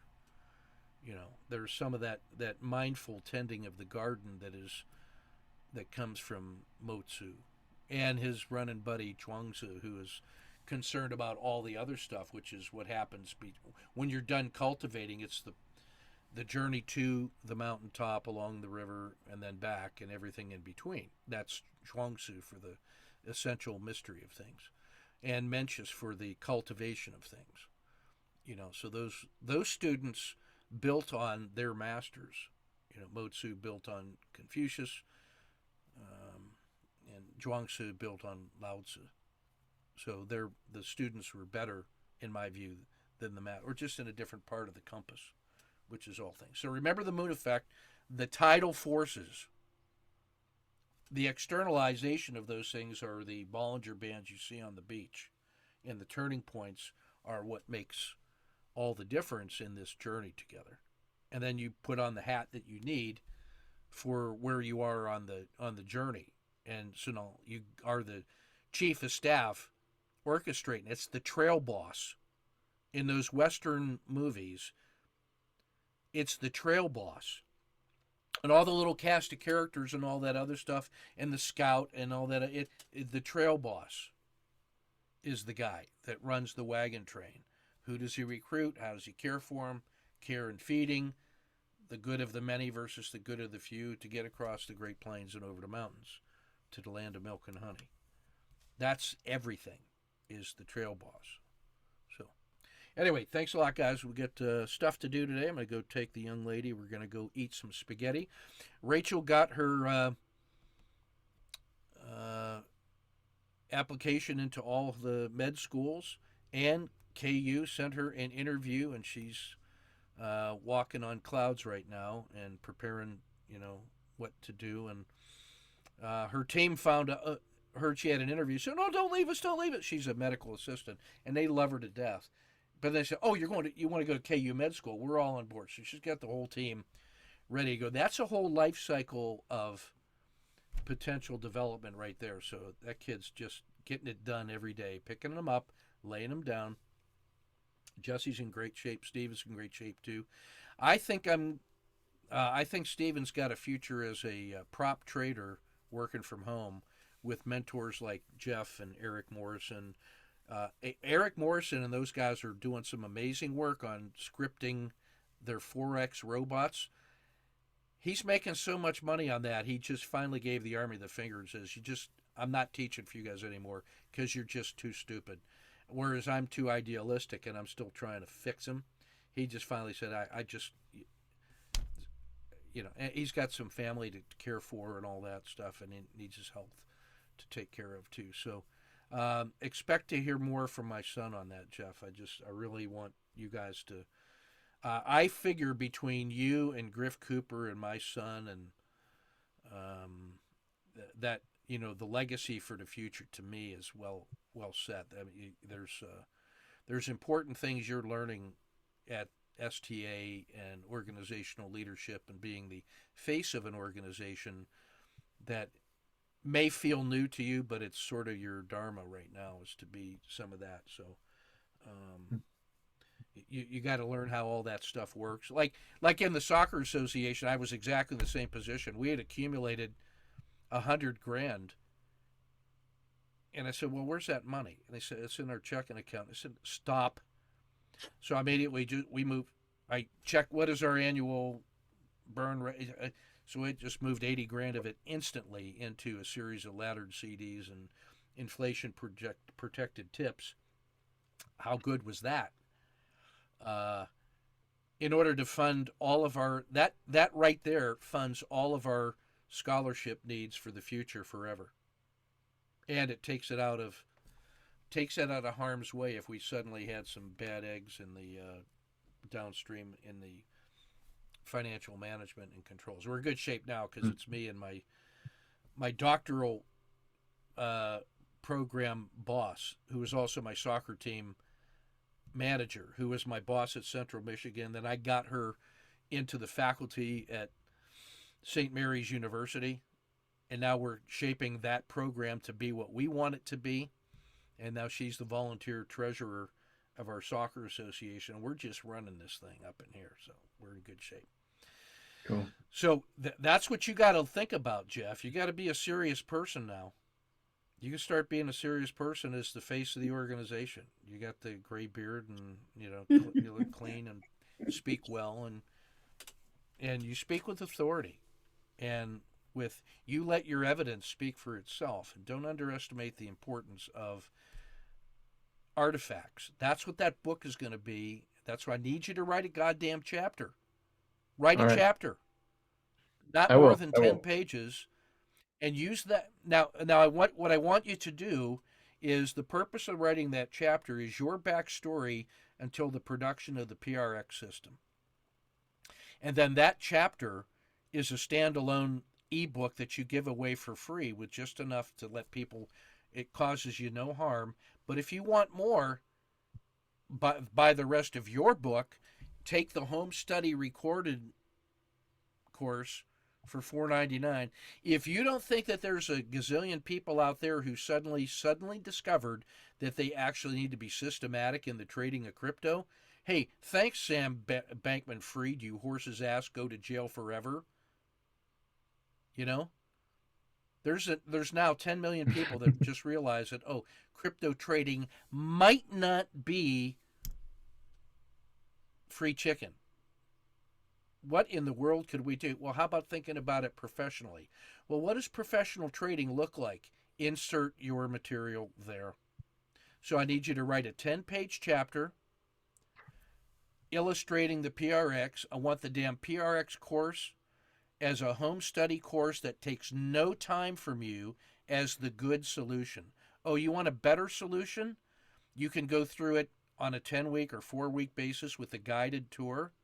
Doesn't have to be you, but somebody you certify. Oh, you want the best one? I know what that looks like. You get the VIP treatment with personalized one-on-one coaching with you for a premium price to make it worth your time. Because if you're doing that, that means you're not doing other research and teaching and writing. Right. And they need to know that they are paying for the opportunity cost and that you're well worth it. Because just look at the pedigree. I don't have to prove anything to you. And I don't have to justify anything to you. But that's what the world values me at. And if you don't understand that, you're probably not ready for trading yet anyway. So go learn something and stop wasting my time. But I would never say it exactly in that way, because as a mentor, you also realize that each one of them is possibly a seed. But when you're managing 1 million seeds, you have to do that in a certain way. So that's where I want you heading, or thinking about heading. There's a whole range of possibilities for you right there. And all of these other old guys are nodding their heads because they understand what I'm saying too. If I knew this when I was 40, get out of my way. No, if I knew this when I was 40, how old are you?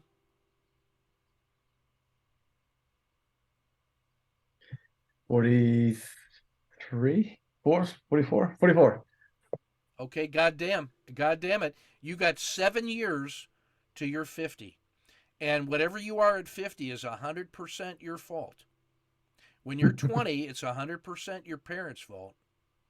And you can blame your parents 100% for what you are at 20. But each day, it's a little more you and a little less them. When you're 50, it's your fault. And then you got 30 years to create your legacy. The years from 20 to 50 is 30 years where you just get out of the hole that your parents dug while you were figuring out who you are, making a career, getting squared away, whatever, make all your mistakes, experience all your joys. You've done pretty good so far, but you got 7 years to make it 100% you. At 50, you better be in production mode, and then you're going to be judged on the basis of what you produce from 50 to 80. So you got 7 years to get your shit together. Time's wasted. Don't waste time. So figure all that. That's the blueprint right there. Take a look at that ecosystem the water cycle ecosystem that we had that long conversation on about almost 8 years ago. All that stuff is still true. So you're a serious person, but remember Hunter S. Thompson. You know, save something for the end, though. I would just say, okay, come in with a crash landing. Any landing you can walk away from is a good one, but okay. He could have gotten more out of that machine, but that was his choice. So be in charge of your own ship. So that's sort of the master plan right there. Anyway, Thank you. take good care, guys. I got stuff to do. We got lasagna cooking downtown. Ooh, nice. So I'm gonna hit the tone. I want you to come up with your one word. What's your one word? So we'll start with Tom Sullivan. Here we go.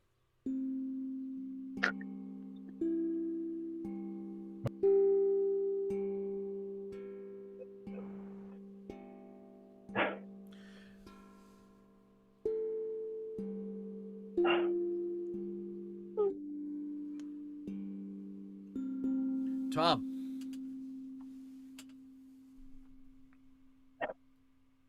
Director.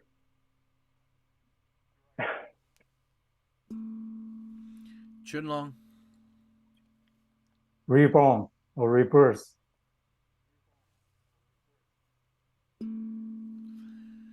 Kyun.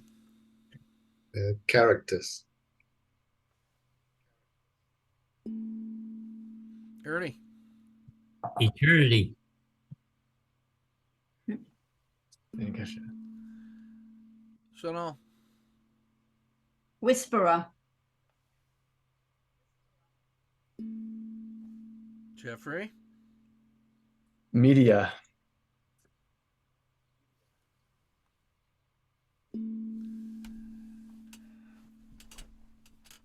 Mine is work.